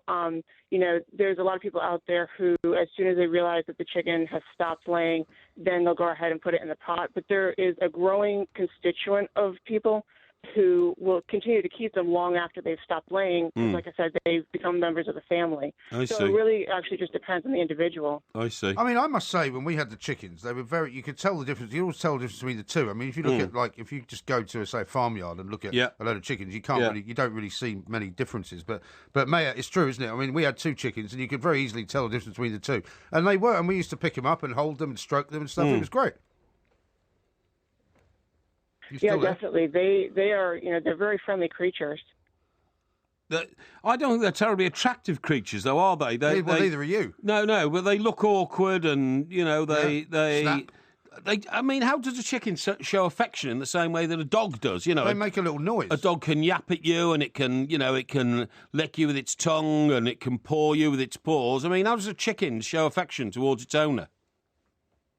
I think that, they'll come up and they'll ask for treats. And, you maybe have seen that viral video that's been going around online of the chicken that runs up to the little boy so the little boy can hug it. Again, it's going to depend on the individual chicken. They're all individuals, but they can come up and ask for treats. And there's plenty of chickens out there, especially if you work with them since the time that they're young. They'll want to sit in your lap. So, they'll come up to their people and sit next to their people. And I see. And so there's different ways that they do show affection. Okay, all right. I didn't realise that. Yeah, okay, that's good. I mean, my partner here, Mr. Parry, has got a small roof garden. I think it's big enough to have at least one chicken, but I suppose you'd always say you'd need to have two. Of course you would. You wouldn't want a chicken in isolation. I'm asking Mayet. She's the expert. Mayet, sorry, carry on. Yeah, you definitely want to start with more than one chicken. So 2 is good. 3 or 4 is better, but definitely just don't want to get one chicken. They're herd animals, and so if they are left by themselves, they get a little they can get scared, or they become more dependent on their human to be their flock member. So definitely want to get at least 2. Oh, I totally agree. Yeah. Do they ever attack each other? Do they have a jealousy streak? It really depends. The bigger the flock, the more likely that's going to happen. With just 2 chickens, that's not really likely to happen because they're more dependent on each other psychologically for safety. Sure. But if you have a large flock, 25 chickens, you might end up with some pecking order problems. Yeah, sure. Pecking order, it's good. I like that. Kind of few and far between. That's where the word comes from, obviously. Pecking order, yeah. How many have you got, Mayet? We have like 50 layers. 50? We have a lot of chickens. And so do you sell the eggs then? I presume you can't eat that many eggs in a day. Actually, we don't sell the eggs. The laws in this country are getting kind of strict about that. So we actually feed the eggs to our pigs. Oh, do you? I see. Excellent. Okay. Yeah. So you're sort of running a proper farm then, basically. Oh yeah, we got pigs, we have ducks, we have turkeys, we have horses, we got pretty much any animal that you can imagine. We have it. Oh, okay, great. My husband's chagrin. And have you got a website somewhere people can have a look in case they want to try and get some more information? Yep, they can visit me at thefrugalchicken.com. Okay. Or if they want to grab some free videos, they can head over to healthycoopbootcamp.com. All right. Sounds great. Thank you very much indeed. Mayet Van Eyckart there. It's Mayet. I said Mayet. You should call it Matt at first. No, Mart, I said. Mart. Because it's spelt Mart, but I quickly corrected that to Mayet, no problem. It's interesting, that, isn't it? See? Very interesting. You said you weren't interested in chickens, now you are. I think you should get a couple. No, chickens to me don't represent any sort of affection whatsoever. They just stray around. And the other thing about you don't chickens like affection. No, I do like affection. The other thing is there's a chap who is called Anthony Chancellor, who's a lifelong Fleet Street journalist. I think he's now editor of the Oldie, okay? Do you know what I mean Alexander Chancellor? Alexander Chancellor, that's the guy I mean. Yeah, not Anthony. No, Alexander. Yeah. And I read a column he writes in a publication every week. The Spectator. Yes, that's right. Yeah. And he has chickens down on his country estate. Yeah. But they all get taken by foxes eventually. Well, not if you put them in a proper protected coop. It doesn't matter. He does, but occasionally they have to come out of the coop. Occasionally at night, a fox will break into the coop. Yeah. He tries, and ducks as well. He tries to put the ducks on more. They all eventually get taken by foxes. Yeah. It's heartbreaking keeping chickens or ducks in this country. It's the way of things. It is. I agree. But he says it is heartbreaking. I mean, one of the other chicken that was not killed in Bath, in the back garden, was eventually eaten by a fox. Well, that's what I'm saying. He reckons he's lost in 1 year 30 chickens, and it just happens in the country. These foxes are so wily. You know what I mean? They're breaking through the roof of the coop and all sorts of things. Oh yeah, they're very smart. Imagine how terrifying that is for a little chicken, thinking, why is that great monster on the roof trying to smash the roof, or what's happening? Yeah. And they get in, and they kill the chicken, take it away. It's horrible. Yeah, horrible. You actually believe that, don't you? I know it happens. Yeah. I mean, you actually believe that it's horrible for the chicken. Oh, shocking. It must be a shocking thing to endure. You know, imagine if we were in this studio now and King Kong was on the roof trying to smash his way through the roof, and we thought when he gets in, his hand's going to grab us and take us away, and he's going to mash us up and eat us. I mean, that's horrible. Do you ever have dreams like that? Well, you do worry about these things, don't you? No. Well, I really don't worry about King Kong smashing through the roof. Well, I don't mean King Kong, but I mean you worry about oppression, don't you, in all its forms. I don't know what your problem is. This is Talk Sport. The Alan Brazil Sports Breakfast on Talk Sport with the new Ford Ranger. It's the breakfast show that's always ready to take on any challenge. Join me, Alan Brazil, and a different co-host every weekday morning from 6 a.m. as we tackle all the big stories of the day. The Alan Brazil Sports Breakfast. Weekday mornings from 6 on Talk Sport with the new Ford Ranger. Ruthlessly tested across the harshest terrain on Earth. Find out more at ford.co.uk. At Jewson, we're always squeezed full of great deals and bursting with the best stock. And now there's another tasty reason to trade at Jewson. Juice by Jewson is the new programme where you earn points whenever you spend. You can redeem your points for an exciting range of rewards and experiences which get better and better the more you save. You'll also get access to instant benefits just for being a member. Juicy! Start earning Juice by Jewson points today by signing up at juicerewards.co.uk. Juice by Jewson, bursting with rewards. Jewson account holders only. Terms and conditions apply. Repeat after me. I, Isabella Lopez, do solemnly swear. I, Isabella Lopez, do solemnly swear. Yes, to apply for the marriage allowance tax break. To apply for the marriage allowance tax break. And save up to £212 a year.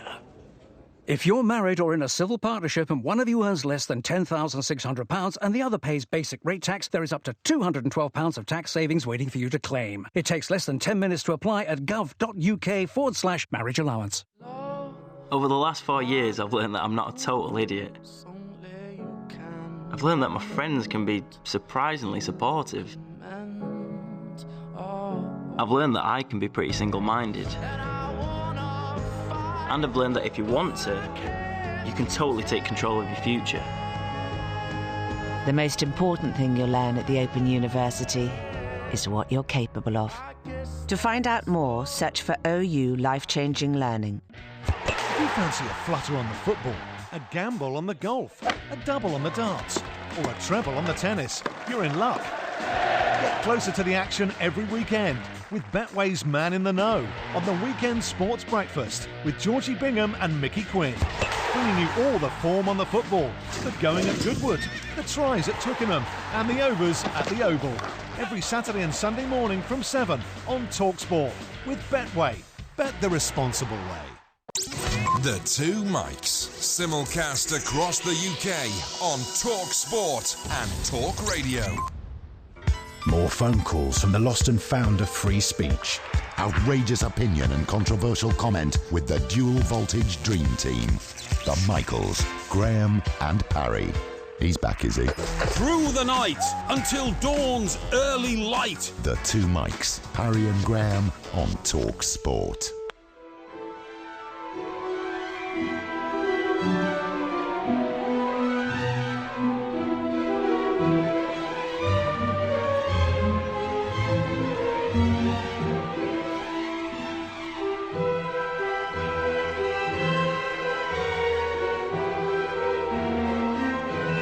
What's this? You don't recognise it?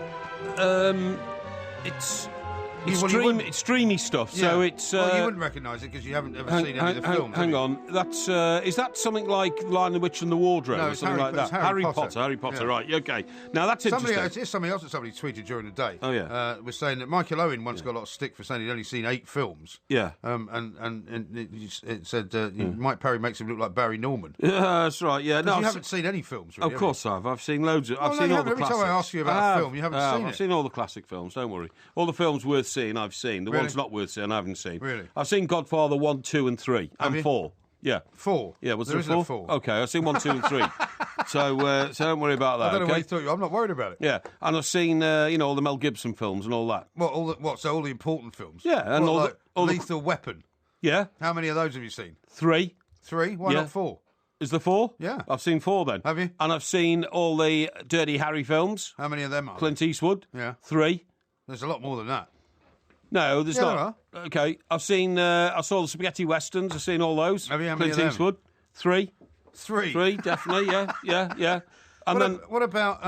4. 4. Well, can you name them? Yes, I can. Go on. A Fistful of Dollars. Yeah. A Few Dollars More. Yeah. The Good, the Bad, the Ugly. Yeah. Hang 'em High.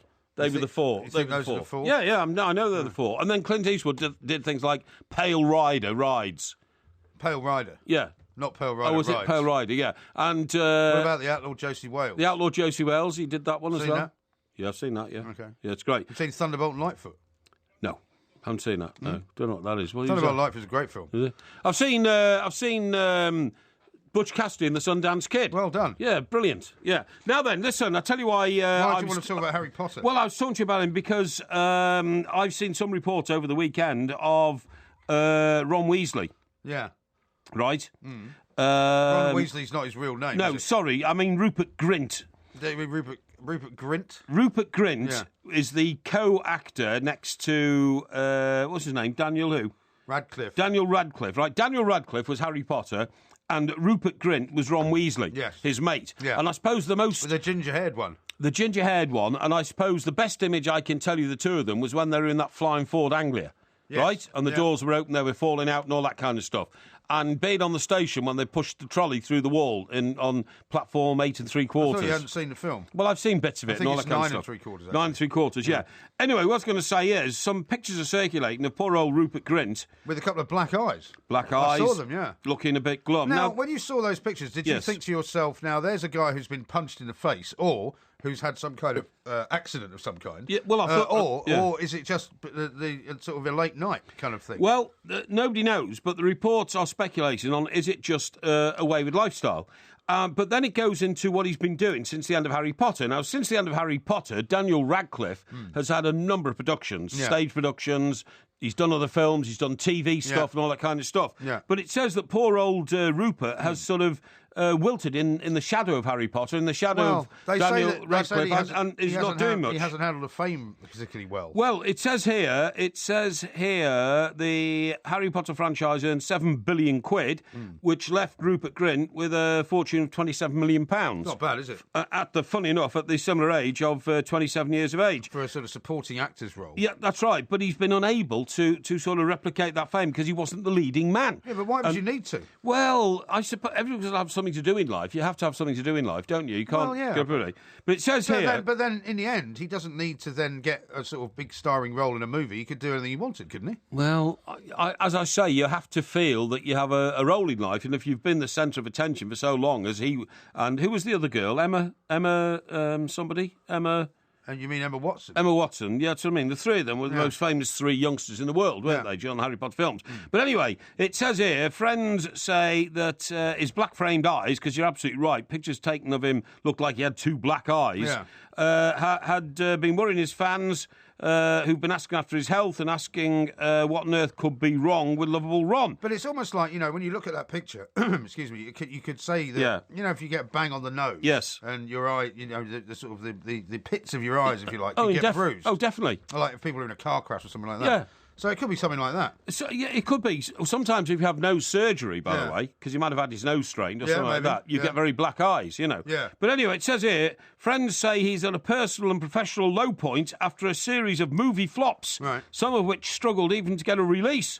One said, Rupert is exceptionally unfocused right now. He's drinking and watching Spurs. Well, I mean, when you've they might win the league. When you've been driven to that sort of level, maybe well, I mean, it's a good year to do it. Yeah, it is a good year to do it, yeah. Despite being one of Britain's most instantly recognisable actors, he's not been in any new films or stage productions for over a year. Yeah. His £28 million fortune put him in the running. Well, no, sorry, it amassed a £28 million fortune, and recently was in the running to play Eddie the Eagle in the current movie about the British Olympics, which has been greeted warmly. But he was... but he didn't get it. He was overlooked for the role. Yeah, right. You see, I think... that's a terrible thing, isn't it? Isn't it the child star syndrome? Didn't it happen to Macaulay Culkin? Macaulay Culkin? Macaulay Culkin. What did you call him? Macaulay McCulkin. No, Macaulay Culkin, right. He was a boy star, wasn't he, in Home Alone 2, and that was the end of it, wasn't it? Was there a Home Alone 3? There was a 3, yeah. But it's a flop, wasn't it? Was there a 4? No, there was not a 4. Are you sure? And what I'm saying is, he's never... Have you seen all 3 of those films? Eh? Have you seen all 3 of those films? No, I've seen 2. I've seen Home Alone 2, both of which are very good. They were. Home Alone 3, rubbish. Right. Donald Trump was in one of them, wasn't he? Donald Trump was in Home Alone 2, because he owned at the time the hotel. The Plaza. Yeah. And it was filmed mostly in the Plaza. That's right. He got a walk-on roll, didn't he? Down the main corridor in the Plaza. That's absolutely right. It must be terrible to peak too early in life. Rubbish. No, that's what I made sure. £27 million when he was 27. No.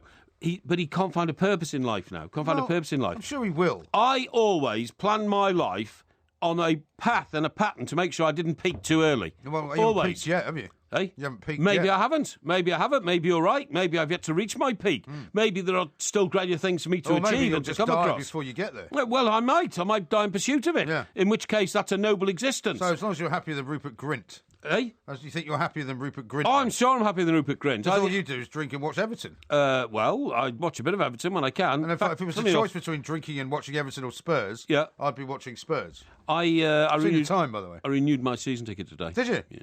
Do you know what I found out, by the way, as well? What? There's an increasing number of attacks on guide dogs. Why would they do that? Why would anybody do that? By dogs or by people? By other dogs. By other dogs? Other dogs are jealous of guide dogs, you know that? Well, you know, actually, I had an incident at the weekend. Oh, yeah? Where I took the dog down into one of the fields. Right. And I saw in a distance, and he's much better now because he's a bit more mature. Yes. You know, he stopped sort of running off at every point and not coming back. And I saw this kind of in the distance. I saw a couple of people standing. Right. And I thought, I wonder if they're, if they've got a dog. 'Cause if they've got a dog, I'll sometimes put him on the lead. Yeah, right, just sure. to make sure that's all right, you know. And then, as I sort of got a bit closer to them, I realised it was a group of quite a large group of people. Right. And they were obviously ramblers. Right. You know, because they were sort of studying maps and things like that. And so, I thought, well, that's okay then. It's ramblers, they've got a dog. Anyway, suddenly the dog takes off. And because he wants to go and say hello. Yes. He's very friendly. I mean, he doesn't jump up on anyone Sure. like that. But then I saw there was a guide dog. Oh, I see. And I thought, oh, God, because apparently, obviously if you've got a guide dog and, your sight is impaired, yes. the last thing you want is a big, stupid Labrador jumping all over your guide dog. Yeah. So I had to go and get him back. And he came back and it wasn't a big problem. But it was one of those moments where you think, ooh. Yeah, could have been dodgy, yeah. Well, apparently, he didn't attack the guide dog. No. He just wanted to go and say hello. It says here, and I don't know why this happens, attacks on guide dogs by other dogs have soared in the past 5 years, despite the introduction of a new law that can send owners to jail. Yeah. Blind or partially sighted people reported more than 3 times the number of attacks last year than in 2010, and it's largely due to the rise in what's called status dogs and irresponsible owners. Right. Many guide dogs which are castrated at birth and trained to be passive are forced to retire through shock. Really? Yeah. Yeah. Well, I mean, the thing about, I thought about this. I mean, if it was on a street, obviously, my dog would be on a lead. Right. If it was in a field where there are no other animals around, except for other dog walkers and with their dogs, generally speaking, he's okay to be off the lead, Is your dog castrated? Well, he's had his balls taken away. Oh dear, do you have to say that? This is a family show. Do we have to make that so graphic? Well, because couldn't you say he's been neutered or well, something? I think castrated sounds a lot worse. Well, I mean that's the physical term, but I mean, why? So does that mean the dog is now quite passive? He's less aggressive. Does he still chase women dogs? Yeah, he does. But not so much as he would have done. Oh, is that right? Yeah. So is that what he does? I mean, if you don't do it, don't these dogs mind, being castrated? It's not very nice, mind. is it?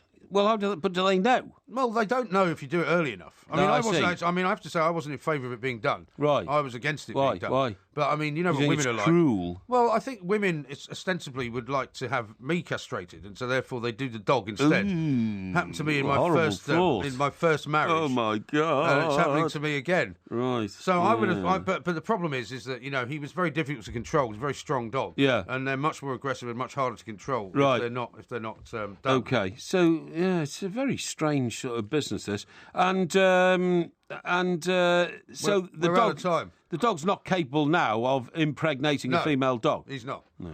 Similar to yourself. This is Talk Sport. Talk Sport has so much sport, we're running out of radio to play it. In fact, we've got enough rugby, cricket, horse racing, boxing, motor racing and golf for an entire other radio station.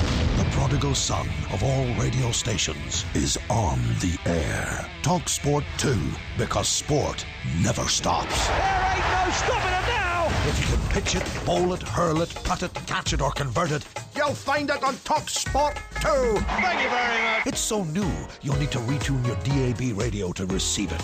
Find out how at talksport.com/retune. Can they make it too? Talk Sport 2, The Prodigal Son, is on the air. Online and on DAB, because sport never stops.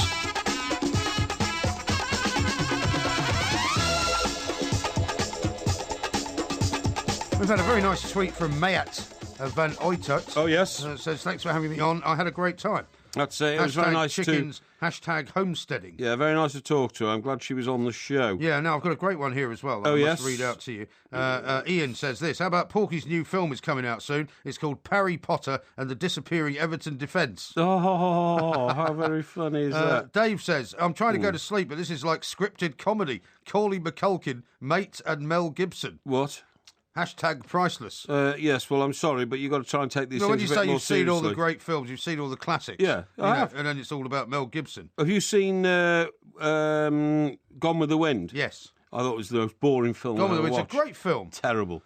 I bought rubbish. Gone with the Wind for the mother of my children years and years ago. What, like on a DVD or something? Yeah, I bought a DVD and I wanted to just buy a copy of the film, and I went into HMV. Yeah. And all they had was a £50 special edition. Oh, right, with a book and all that sort of stuff. Yeah, had a book, it had a poster, it was like this massive, and I bought that. Good God. Because I promised I'd buy it for Christmas. Yeah, and you did you? Yeah. Right, okay. And I've still got it. Here, there's one here, look, says, fair play, Porky, Mike Ashley's trainers are cheap, and they're not bad quality. So there you go, you see, people are actually on the case. What's not bad quality? Mike Ashley's trainers. All right. Now then, do you know what HOR is? HOR? I don't think so, no. Right, do you know what it is? No, what is it? High Octane Ride. I think I may have had one of those. Well, yeah, you might have done, but not this one, right? Now, you won't believe it, but this ridiculous fitness craze, which now sort of obsesses big business and all this kind of stuff. First of all, we've got old Boris imposing these cycle superhighways on us. Now, at a lot of businesses in the City of London, and this will spread, of course, because it always starts here and spreads around the country, your employers encourage you, and, well, by the way, sorry, when I say encourage, means that you do it or else, you know what I mean? You're made to feel slightly as if there's something wrong with you if you don't do it. Yes, exactly. Yeah. In 10-minute breaks, at the end of meetings and all that, you're advised to hop on, literally, to a fitness bike and give it 10 minutes. What, in an office? Honest to God. Really? Yeah. Even if you're... Do you remember that film? Have you ever seen Parenthood, that film with Steve Martin? No. Where he works for this guy who's a real, blowhard. You wouldn't want to work for this guy in a million years. Right. And every time he goes to see him in his office, he's on one of those bikes. Oh, right, okay, and every time he talks to him, he's like, well, the thing is, and he's just one of these high-achieving types, Yeah, well, this is what happens here. This is called High Octane Ride.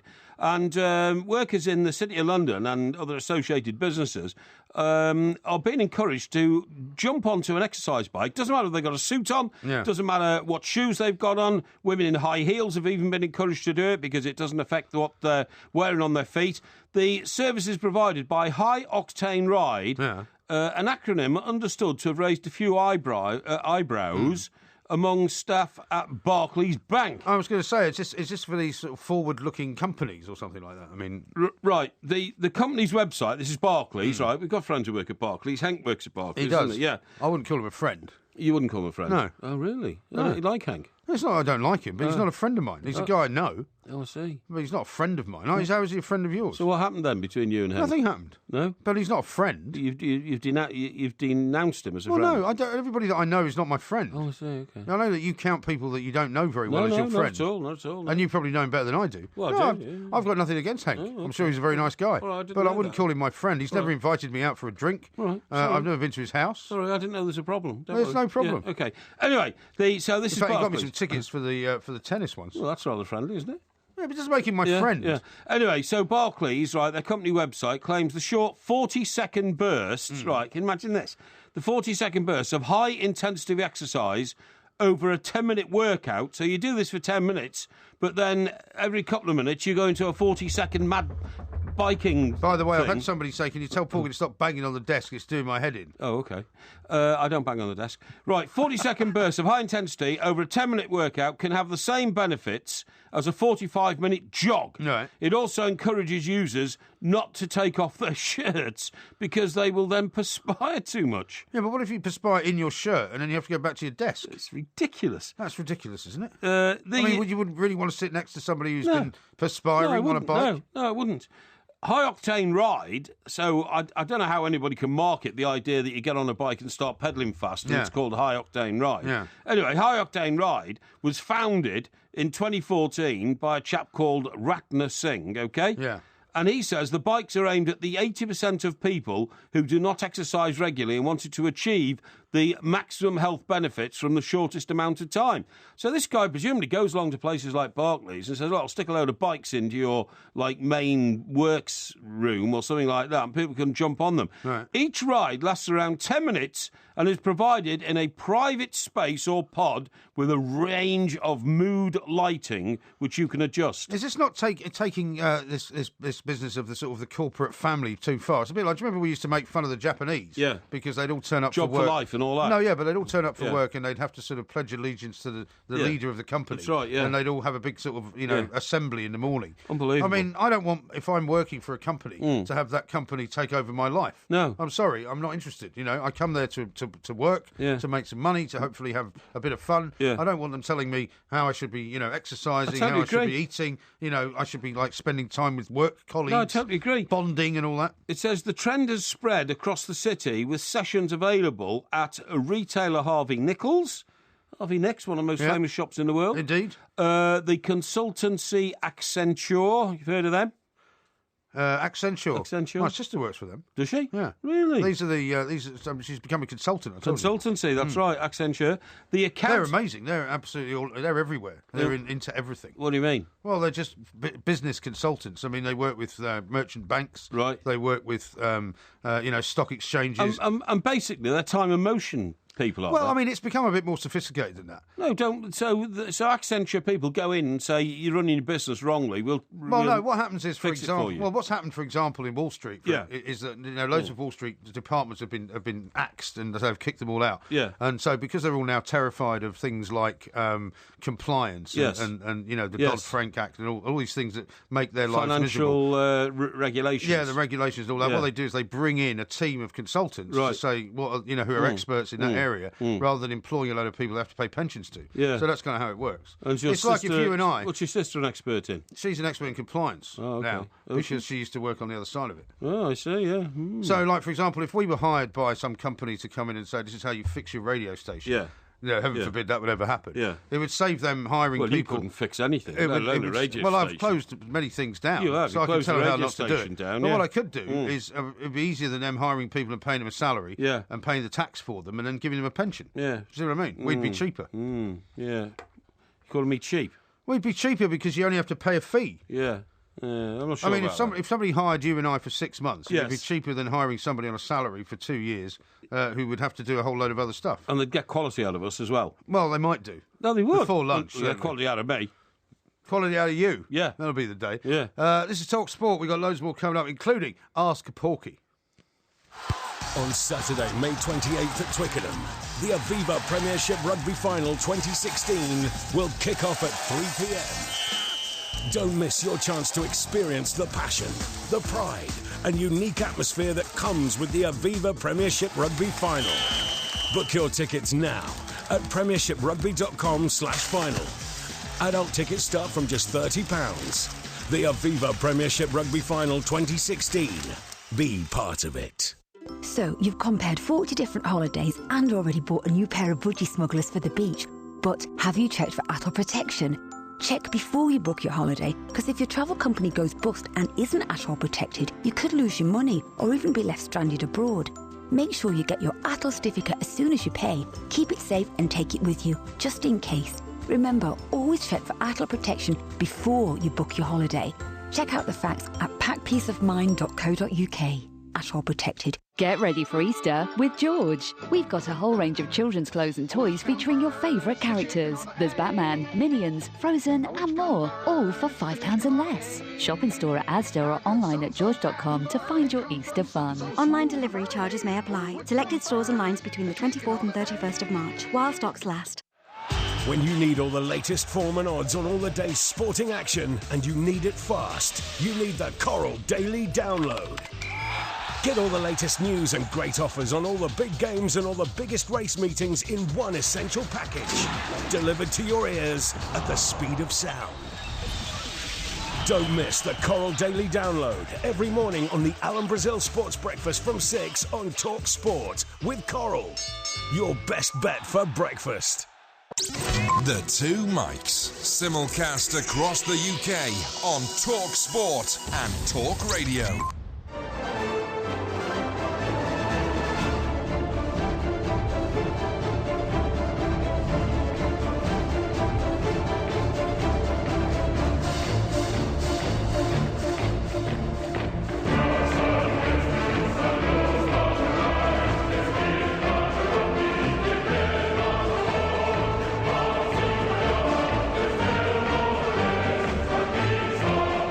you're standing up. No, I'm not standing up. Stop giving a false impression to our listeners. Yeah, I hate to do that. Because you would never do that, would you? Well, I won't in this occasion. Trying to drive a wedge between me and Hank Potts. It's absolutely disgraceful. No, I know what you're trying to do here. Now, you're highlighting the fact that there's another story around tonight. It's an exclusive that the Times have got, claiming Russian swimming's doping shame. Well, Times investigation. That's the back page, yeah. The full unmasked how scale. Disgraced doctor, illegal drugs and labs covered up tests and cheated the world. I just wondered if you might have some kind of explanation for why the Times have decided to disgracefully sort of, victimise your mother Russia. Well, look, the Times have probably spent months and thousands of man-hours on this story before they've decided to put it into print. Systematic drug use. How can I possibly talk about it? I can't. What it says is the doping scandal that has engulfed Russian athletics is now set to spread to swimming in the country after evidence of an organised drugs culture in that sport as well. Yeah, and we've got no evidence whatsoever. This is a Times investigation. The Times has a fantastic reputation around the world for quality journalism. You're saying they've got it wrong? I'm not saying they've got it wrong or they've got it right. I'm saying it's their investigation, and it will be examined by the experts. I have no doubt about that whatsoever. Sergei Portugalov. Yeah. Does that ring a bell? Sergei Portugalov. No, it doesn't ring a bell. Well, he was the doctor who masterminded doping in Russian athletics. Right. He's also been working with the swimmers, apparently, on the national team to take performance-enhancing drugs. Right. He held a leading position in the European Aquatics governing body, LEN, and was also a member of Russia's Swimming Medical Committee. Yes. Right, so he's the guy that's linked to it all. A witness has testified of a poolside apothecary at one competition in Moscow to provide pills and medicines for swimmers. Really? Okay. What do your handlers make of that, then? Well, I will ignore all your stupid insinuations about myself and the fact that I have some admiration for the way Russia runs itself as an independent country. The cheating especially, you like? No, I'm not into cheating at all in any form of life. And I'm not into financial cheating or physical cheating or anything else. Russia has the worst record in swimming of any country in the past decade with more than 40 positive tests. Well, I mean, that's not a good figure. And it's inexcusable if it's all true. But as I say, the Times have spent... Well, it's true that they've got the worst record with 40 positive tests. That is an unassailable truth. How do you know that? Well, because they've written it as a fact. Well, hang on. Obviously it is a fact. You've got a file at home somewhere about Russian doping allegations, have you? Well, I mean... You're saying it's a fact because you read it in the Times. No, you're going to tell... you're going to tell... Well, you read me stuff out of newspapers all night and tell me it's a fact. No, I don't. I say that I know this to be true. But you don't know that to be true. You just know that it's printed in a paper and therefore you're accepting it to be true. Well, let's not try and be ridiculous, shall we? I'm not being ridiculous. You and I have both worked for newspapers, right? Yes. There are certain ways of reading newspaper stories. If a fact is written in a newspaper, as that is, you can tell that it's a fact. I can look it up for you if you wish, and then I can repeat it to you from another source. And why do you take such relish in relaying this story to me? It's an important story. To me? It's an important story. It's on the back page of the Times. It's no more important than 100 other doping stories that we read every week again, now. You're trying to talk it down. No, I'm not trying to talk it down. You're trying to talk it down. What is it with you in Russia? Nothing at all. Nothing at all. I really don't understand. I'm telling you, all I'm saying is that isn't everybody in the world bored stiff about yet another doping story in sport? Well, I don't think so. In athletics, not in the year of the Olympics. Recent allegations in tennis. Not in the year of the Olympics. Swimming. No. I think they are. I think they are. No, people are not bored with it because it's time that actually doping was sorted out once and for all. Well, you might not the only way you can sort it out is to scrap all competitive sport, I'm telling you. Really? Yeah, Well, that's a good solution. Well, it's the only solution. There is no solution. Well, there are many solutions. No, actually. there isn't. You could have a solution which involved giving people as many drugs as they wanted to take, which would be irresponsible. I don't think that should be done. But there are many solutions. But I think in the year of the Olympics, you would be an irresponsible person, nay, negligent, if you did not think this was an important story. And I'm sorry to see that you've taken another opportunity to somehow side with your... I'm not siding. Your secret paymasters. No, I'm not. And don't talk absolute nonsense. The point is... I have every right to say, look, in certain aspects of the way Russia run themselves, I admire what they do. They're independent. They stand up to other countries. They insist... I'm not asking for you to stand on your soapbox and start spouting on about how great Russia is again. I'm not. They insist on a freedom of thought when it comes to political and geographical issues surrounding their borders. That's all okay by me. As for doping... Russia by no means are the only country in the world involved in doping. We know that. Well, they are one of the few countries involved in systematic doping from the official Russian top level. That's the difference. Well, you see... Individual people dope. I mean, for example, Lance Armstrong doped, okay? He didn't dope as a result of being given it all by the American doctors on the American official team. That's what the Russians do. That's the difference.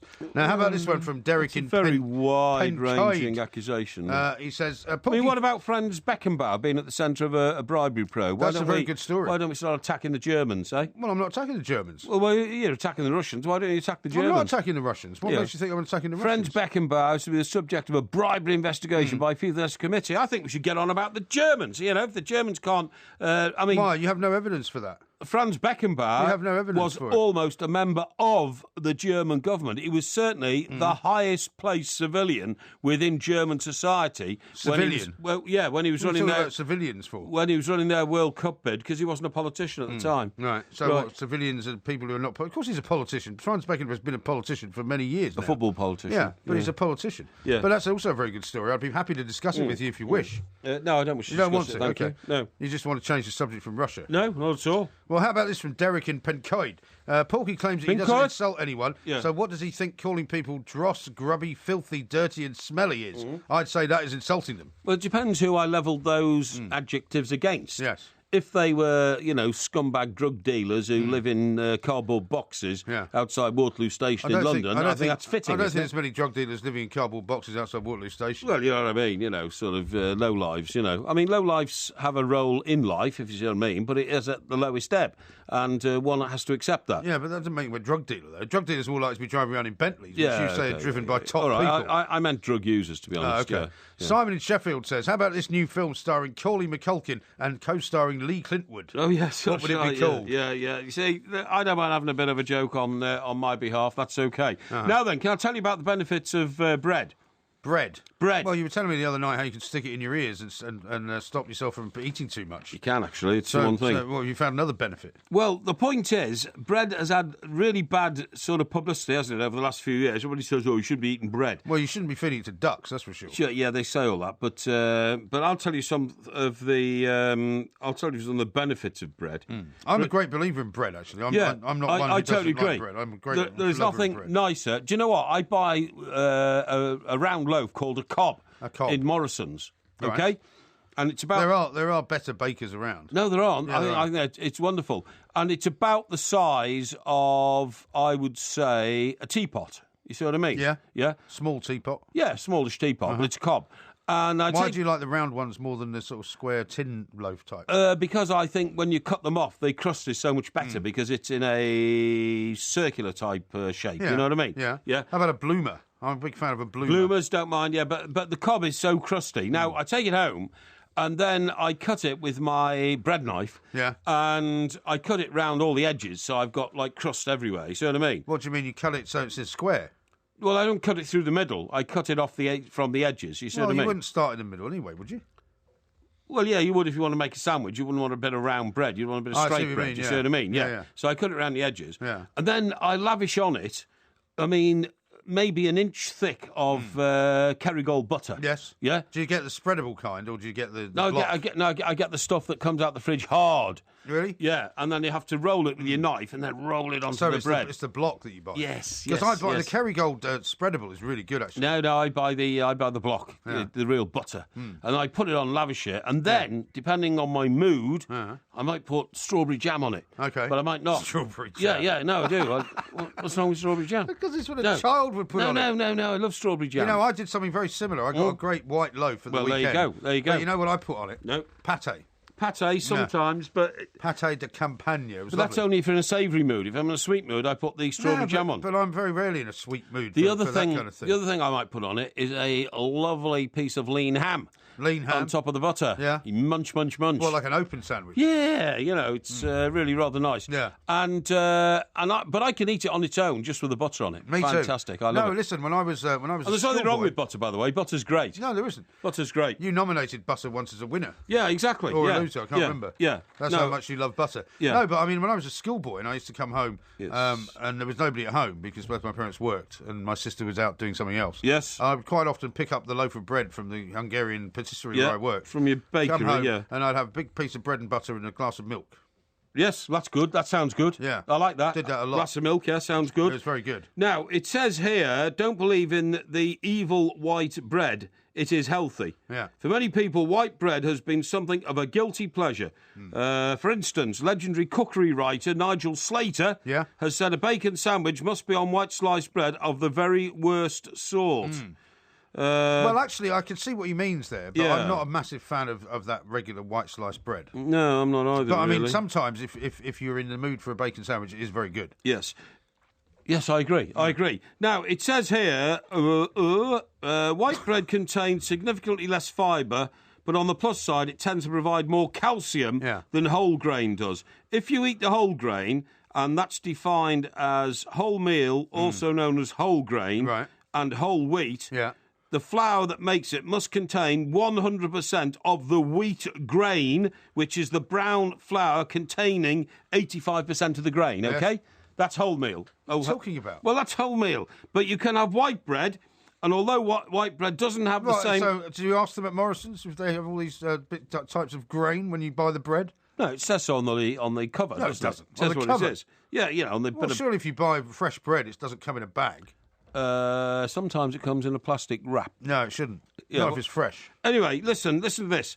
Not time. The white bread's got more calcium, and also, by law, bread makers must add back nutrients such as calcium and iron, which must be injected into the white bread dough. Oh, dear. And now more and more bread makers are finding ways of making white bread healthier.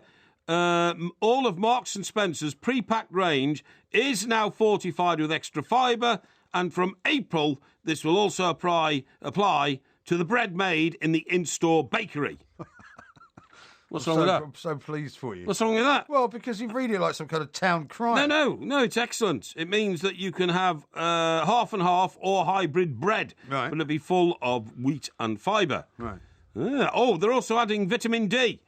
Whoop-de-doo. And Hovis has launched the Good Inside bread with extra fibre and omega-3, and they inject omega-3 into the bread by adding flax seeds to the dough. Why don't you just cut out the middleman and inject all this stuff? As ever, we'll try and rush through as many of them as we can. We will. Now, here's one from to start off from Dave on Twitter. Right. Is it better to be best of the worst or the worst of the best? Well, it's better to be neither. The best thing to do in life is try and achieve the very best you can do. Being the best of the worst is a lowly position to be in because it means that you're setting your standards so poorly and so, despicably, unambitiously low, whereas being worst of the best means that you're up there with the big boys, but you're not as good as them, so you're trailing in their wake. I would say neither. I wouldn't agree to either of those. What you need to be is the best of the best. That's the only place to be. Well, if you can't be that, then I guess you're nowhere. No, if you're not the best of the best, you've got to try. Remember the maxim of life. If you're not winning, it's because you're not trying hard enough. If you're only the worst of the best, try and become the middle of the best, and then better of the best, and then the best of the best.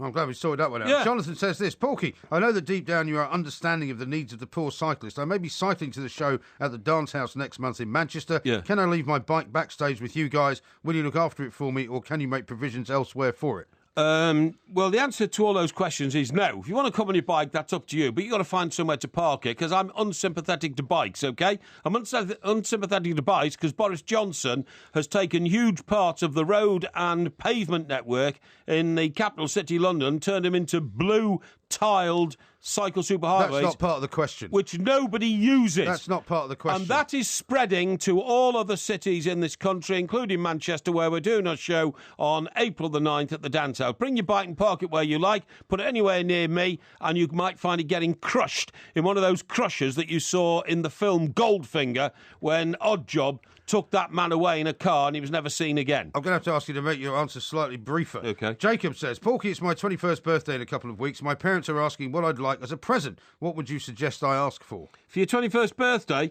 I would get a Rolex watch. At 21, you are suddenly ascending into proper adulthood. Not at 18. At 18, we're all still kids, and we're usually students, so we're irresponsible. Irresponsibility is a good thing at 18. At 21, you then cross the line into adulthood. Do not go on a gap year. They're a complete and utter waste of time. You will lose out by a year when your mates get into business and start going up what present he's got to get. Up the career ladder. No, hang on. It's too long, that. To signify your emergence into adulthood, you get a Rolex watch. Cam's asking you a press question, right? Yes. And he's posing a sort of a what-if situation. He said, what if, on the eve of the World Cup final, England versus Germany, there's a story about an England manager caught Rogerising some wags. Would you run the story and ruin our chances, or wait until after the game? No, you'd have to run the story. You run the story when it's there, because if you don't, somebody else will. So you wouldn't be much of a hero to your country, would you, by saying, I'll suppress that, and then somebody else doesn't suppress it and puts it into the public frame. You lose your job because you're incompetence and the fact that you've broken the rules of your profession. No, you cannot hold a story back. I'm sorry. The idea, by the way, of any England manager getting into a Rogerising situation is ridiculous. It won't happen. Well, it used to, didn't it? But that's another story. Well, I'm not answering that one. It won't happen now. No, the point is that the other myth about that question is that, it's the guy himself who's ruined their chances. Exactly. If he's done that. It's nothing to do with the publication of the story. Exactly. Laura says this on Facebook. Porky, what do you think Mr. Kenwright should do about Martinez? He can't continue to manage the team the way he is, or I dread to think what will happen to Everton next season. Well, while Mr. Kenwright is still in charge of Everton Football Club, if he says he has confidence in Martinez, then so do I. And so should the rest of the fans, because it's very rarely that Mr. Kenwright has made a bad decision as a manager. He made a great decision with Davy Moyes. He stayed 11 years. Now Mr. Martinez will find his feet with the able assistance of the board at Everton. But, of course, we've got a new owner, so he may have new plans. But if it's just a question of should Mr. Kenwright do anything about it, the answer is no. And Micaldinho has sent this one in. Dear Porky, I'm trying to lose weight for my wedding in May. Any surefire tips to lose a stone before the big day? Is this a man or a woman? I think it's a man. Right. If it's a man... What's the difference? Well, the difference is there are different ways of losing weight. If you're a man, stop drinking beer, right? Stop eating fatty foods. If you drink coffee with sugar in it, don't. Drink tea without sugar in it. Basically cut down your foods. Eat lean ham, and that might sound like a joke, but it's not. Make sure you don't eat any chips or potatoes or bread, and believe me, you'll lose a stone immediately. I'm on a diet at the moment because I'm going to see one of my consultants quite soon, and I'm losing at the moment about a kilogram every 2 days. It's easy. 2.2 pounds? Yes. Right, so by the end of the week... Well, I'll have lost about a stone and a half by the time I decide to visit the hospital, yes. Yes. OK. Robert says this. Dear Porky, my girlfriend is expecting a delicious big Easter egg on Easter Sunday. Yes. As the nice ones are well over £1. Would it be OK if I said my weekly pay didn't go in my bank account and then wait until Tuesday when Easter eggs are under half price before I buy one? Yeah, rotten rubbish. What a miserable cur you are, honestly, you individual of hopelessness. What you do is you give up something else between now and the weekend, i.e. a few pints of beer, and buy your girlfriend, who I'm sure is a lovely lady, a great Easter egg, which should cost, I would say, a minimum of £7. 7? Yes. OK. Here's one from Matthew. Will you be going to see Batman versus Superman? Batman vs Superman, is that a film? Yeah. No. No? No. The only Batman film I've ever really liked was the... sorry, I didn't really like any of the Batman films. The Superman films I liked when Christopher Reeve was Superman. How many of those were there? 3. 3? Yeah. 3 is the stock answer. answer. I thought there were, but I didn't like any of the Batman films because the best Batman ever was Adam West, who was Batman with Robin, Throbbing Robin, who was... I don't think he was known as Throbbing Robin. No, he was. Oh no, he's a huge Rogerizer. He used to take all the girls on the set into his trailer and rock and roll. Do you mind if we carry on with Ask Porky? No, please do. Yeah. How about this one from Avon? She says, have you thought about a slow cooker? It's like boiling for posh people. No, I haven't thought of a slow cooker. What am I a slow cooker for? I've got an oven. I can put stuff in the oven to cook that. You get one of those rock boxes. No, rock boxes for the outside, and I might get one for the old roof terrace in the summer. But no, I haven't thought of a slow cooker. My mum used to have a pressure cooker when we were kids. Yeah, my mum had one of those. And when it was ready, it used to whistle. It used to send steam out and that's what a whistling noise. Do. Yeah, that's right. And you can change the pressure depending on what you were cooking. That's right. Woodenhead says this. Porky, have you ever done anything heroic in your life? Yes. I've done lots of heroic things. Saved people from desperate situations, in many cases inspired people and saved their lives when they felt grim and it wasn't worth going on. I've saved animals. I've saved. Yeah, I've saved. You saved that bee, didn't you? I saved the bee, but I've saved animals by donating lots of money to poor, sick animals and abandoned animals. I've saved institutions by trying to help fund them when they were on their last legs. I've saved lots of things and lots of people, and I'm very proud of it. Andrew says this, Porky, who do you want to be more like when you grow up, Old MG or Alan Brazil? I wouldn't like to be either of those gentlemen, thank you. They each have individual and distinctive lifestyles. I prefer to plough my own furrow, which is what I do. Nobody tells the Porkmeister which direction to take in life. I do that myself. How about this one from Hackman? He says, I'm looking for a book about bridges in India, Porky. Yes. Have you got any recommendations? No, because the book I was talking about on the show last night was about the British in India and the emergence of the Raj. It's not to do with bridges. Bridges was an example of how well the country was run when the British, through the East India Company, were heavily involved in assisting the Indians to revive their economy. OK. Connor says, if you woke up or if you could wake up somewhere in the body of someone else, who would you pick and what would you do?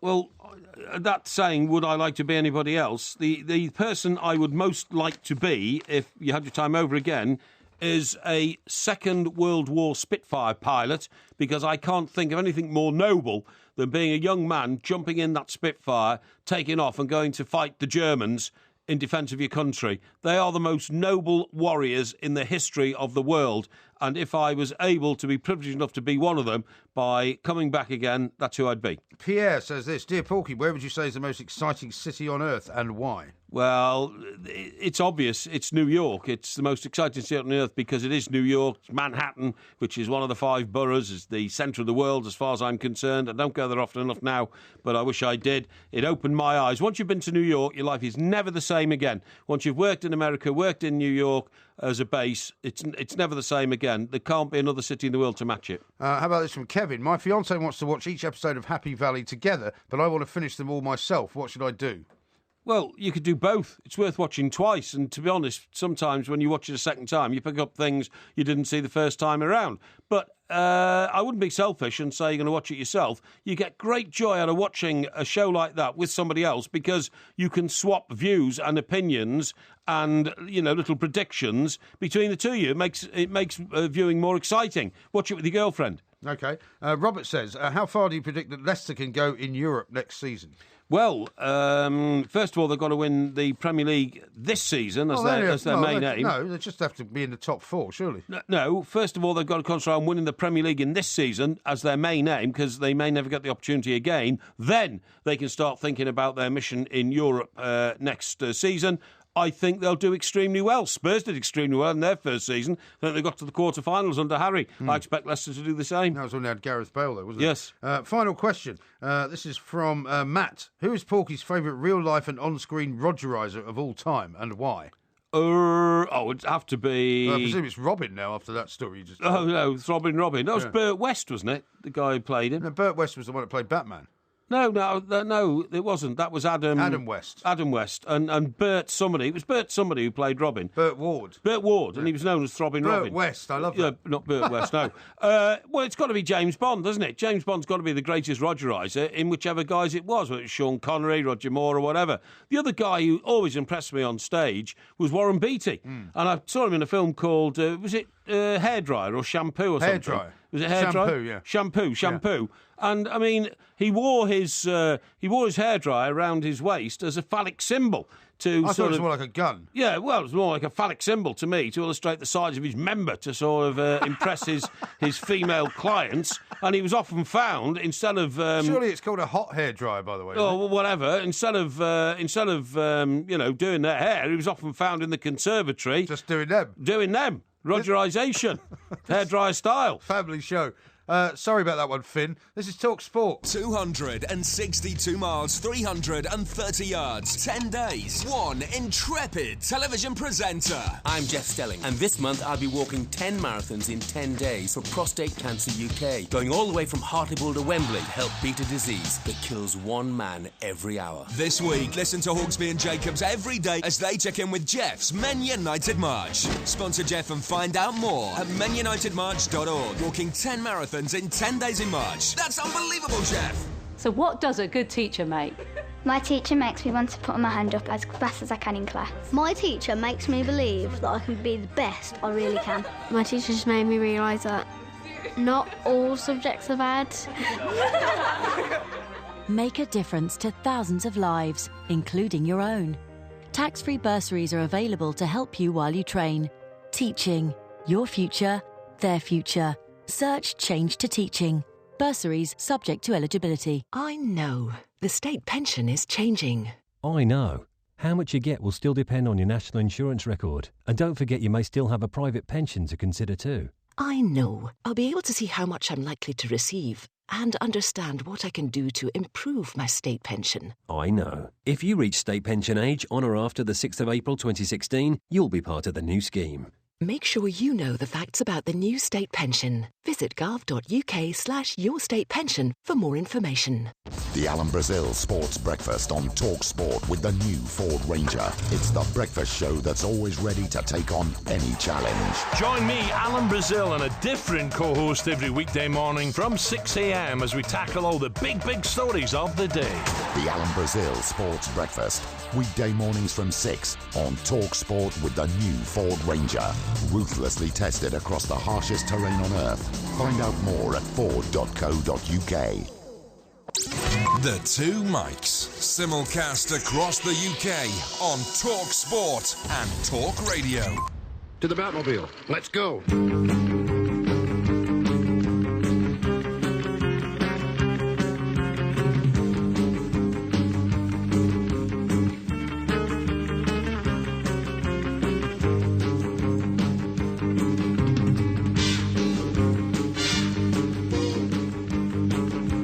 For an insertion of you saying Batman there. No, oh, you mean Batman? Yeah, Batman. I should have done. Yeah, yeah. Batman. Burt West.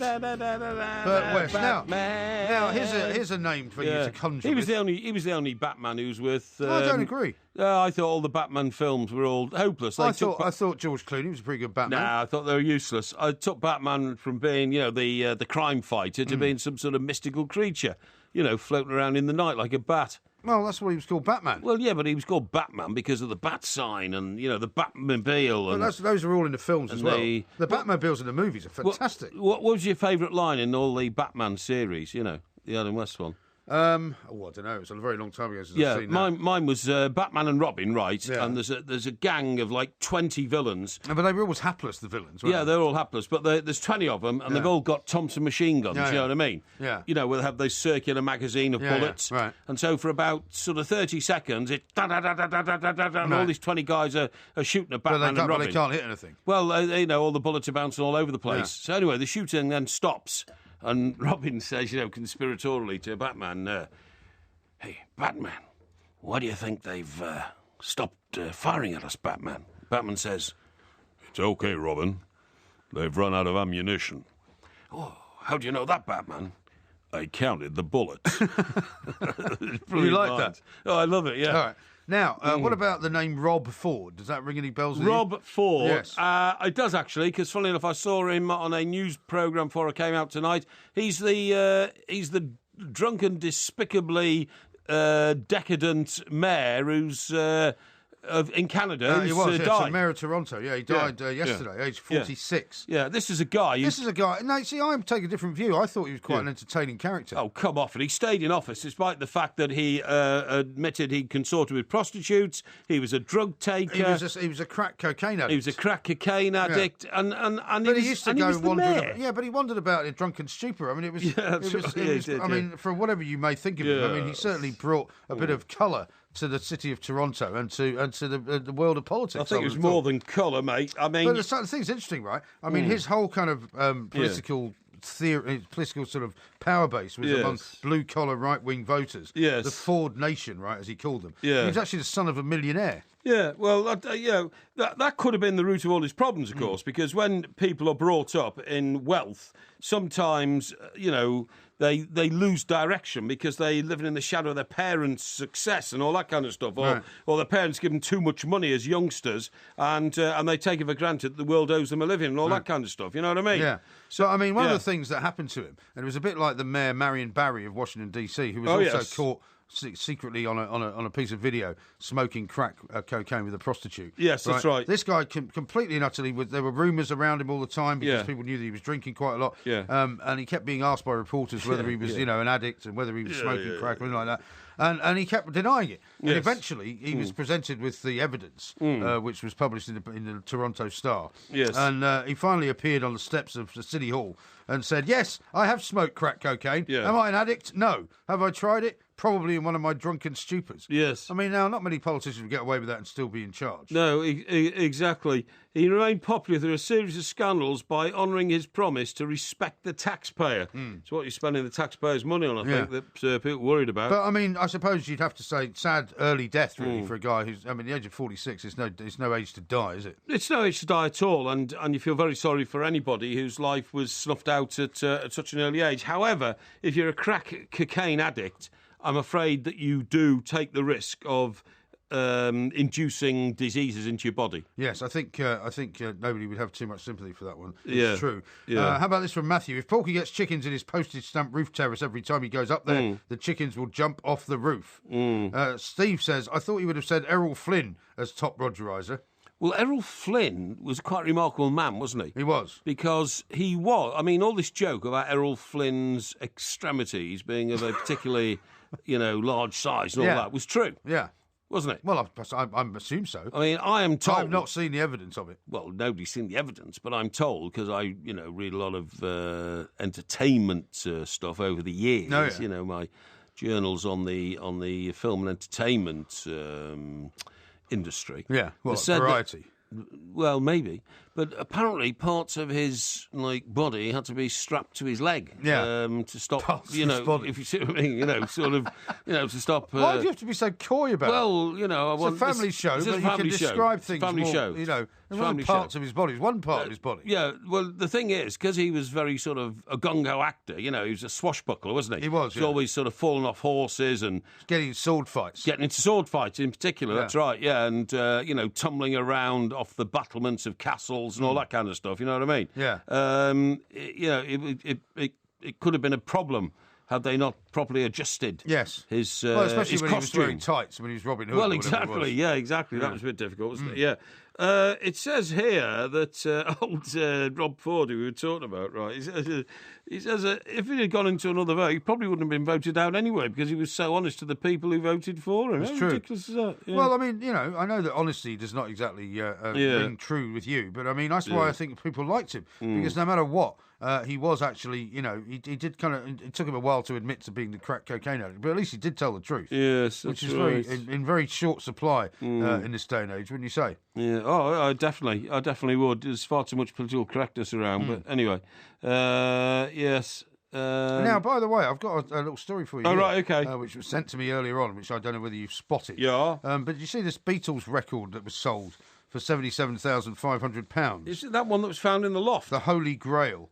Yeah, it's the 10-inch acetate of Till There Was You. Yes, that's right. Hello, Little Girl from 1962. I know, isn't that amazing? It's been sold at auction now because it's got Brian Epstein's writing on it, right? Yeah. Omega Auctions. So, nicely surprised, the price was paid by a Manchester man for the item, who I presume was asked to remain anonymous.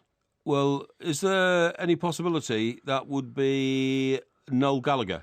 I don't know if you describe him as a Manchester man because he no longer lives in Manchester. Yeah, but he's certainly his antecedents in Manchester and certainly big fans of the Beatles and all that, and he could certainly afford it, I would imagine. I suppose so, yeah. It's just a thought, that one. Yeah, it's just a thought. Yeah. Why didn't you didn't think of bidding for it? Well, I mean, that's probably my least favourite Beatles song of all time. There were bells in the hills, but I never heard them ringing.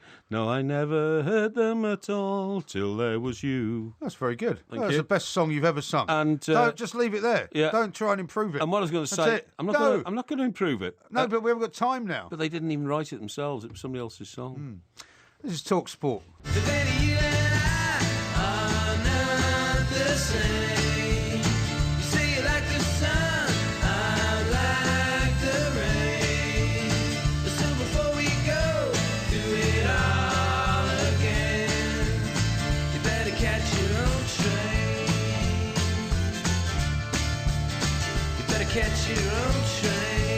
There will be a podcast coming out a little bit later on, of course, and then tonight it's Porky Vision. Looking forward very much to that. Yeah. You can do the Night Manager, of course. Lots of people have been suggesting other shows. What about the Porky Quiz? Well, I don't think we've actually settled on that yet. Oh, no, I can tell you what that's going to be. What's it going to be? I've already had a look at that. There's a commemoration anniversary type date coming around for King Alfred the Great. Oh, is there? Yes. Well, the one who burned the cakes? That's him. Yeah. That's him. Okay. Yeah. Are you an expert on that? Pretty much so. Pretty much so. Him and King Arthur of the Round Table are my two favourite... King Arthur of the Round Table? Yes. I'm sure it's not King Arthur and the Knights of the Round Table. Well, you know what I mean. King Arthur of the Round Table. And they're two of my favourite monarchs. So really? I think Alfred the Great will... Yeah, I won't have to do any research on it. I know all about him. Okay. Been studying him for years. I'll pass that one on to the individual quiz masters. The Round Table, I mean, that was a phenomenon when they did it. They invented the Round Table so that no knight could feel superior to another by getting closer to, the seat of power, so to speak. You know what I mean? Because up until then, all tables had basically been oblong, hadn't they? Yeah, they'd all been oblong. They didn't have a round table. It's very difficult to make a round table because nobody had a measurement to be able to cut around. Well, presumably they had wheels, didn't they? Wheels they did have. Yeah, that's what I mean. I mean, Yes. I know they didn't have cars, but they had wheels for carriages and things like that. Yes, they did. So why wouldn't they just... So they knew how to make something round. Well, they did. They didn't have to cut anything round and put it together, if you see what I mean. Well, how did they make wheels then? On the table. Well, wheels had spokes in them. They weren't solid in the middle. Yeah. And the problem was trying to make a round table with a solid middle rather than turning up a wheel. You know what I mean? Yeah. But what I'm saying is if you had the ability to create a wheel-like shape, then surely you would have the ability to make a solid wheel. Yes. Thereby you could make a solid wheel which would turn into a table. Well, a table's bigger than a wheel. Table for one? No, table's much bigger than... The round table they needed for all the knights. Yeah, how many knights were there? 13. Well, that's an unlucky number. I don't know, but there were 13. Yeah. And it was the biggest table ever been made in the history of mankind. Really? So that was the big challenge, you know what I mean? Right. Finding bits of a tree. That Do you believe in the legend of all that? Of what? The lady in the lake and everything. Well, it's got to be there. Now, funny you should say that, but there's something going on at Tintagel at the moment, OK? Tintagel? Yes, that's right. Yeah. Yes, which was Arthur's castle. Yeah, there's always something there. It's where Merlin's cave is. That's right, where Merlin's Have you cave been is. I haven't, actually, It's a fascinating place, actually. Yes, yeah. Well, last time I went there, there was a lot of witches. Oh, yes.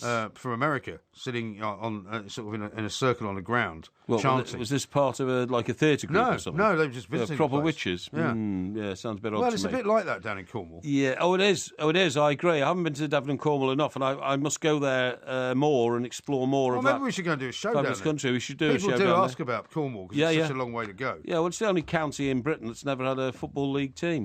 Yeah. Well, maybe we should go and do a show down there. Maybe. And, spend the weekend or something. Maybe, good thinking, yeah. Maybe we could. Visit Right. the local hostelry. Right, OK. Yeah, this is all good. Have you seen the time, by the Sort a load of things out. Don't worry about the time. The time will look after itself. I thought that was an enlightening show tonight. I managed to impart quite a bit of knowledge to quite a few people. It doesn't really matter what you think, whether it's a good show or not. The judge will be outside there on the in the public opinion. This is Talk Sport. We are the Two Mics. Look at the light! Don't forget to follow the Two Mics at the Two Mics on Twitter and on YouTube. Just look for Two Mics TV. You know, imagine if we were in the studio now and King Kong was on the roof trying to smash his way through the roof. And we thought when he gets in, his hand's going to grab us and take us away, and he's going to mash us up and eat us. I mean, that's horrible. Dreams like that. Well, you do worry about these things, don't you? No. Well, I really don't worry about King Kong smashing through the roof. Well, I don't mean King Kong, but I mean you worry about oppression, don't you, in all its forms.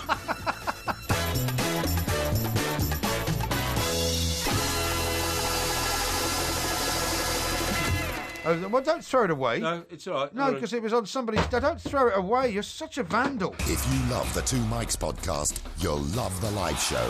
Weekday overnights from 1am on DAB Digital Radio and 1089 and 1053 AM and via the TalkSport app. TalkSport, your Premier League station with exclusive commentaries every weekend. What an absolute corker! TalkSport. Do you want to hear my story about the chickens or not?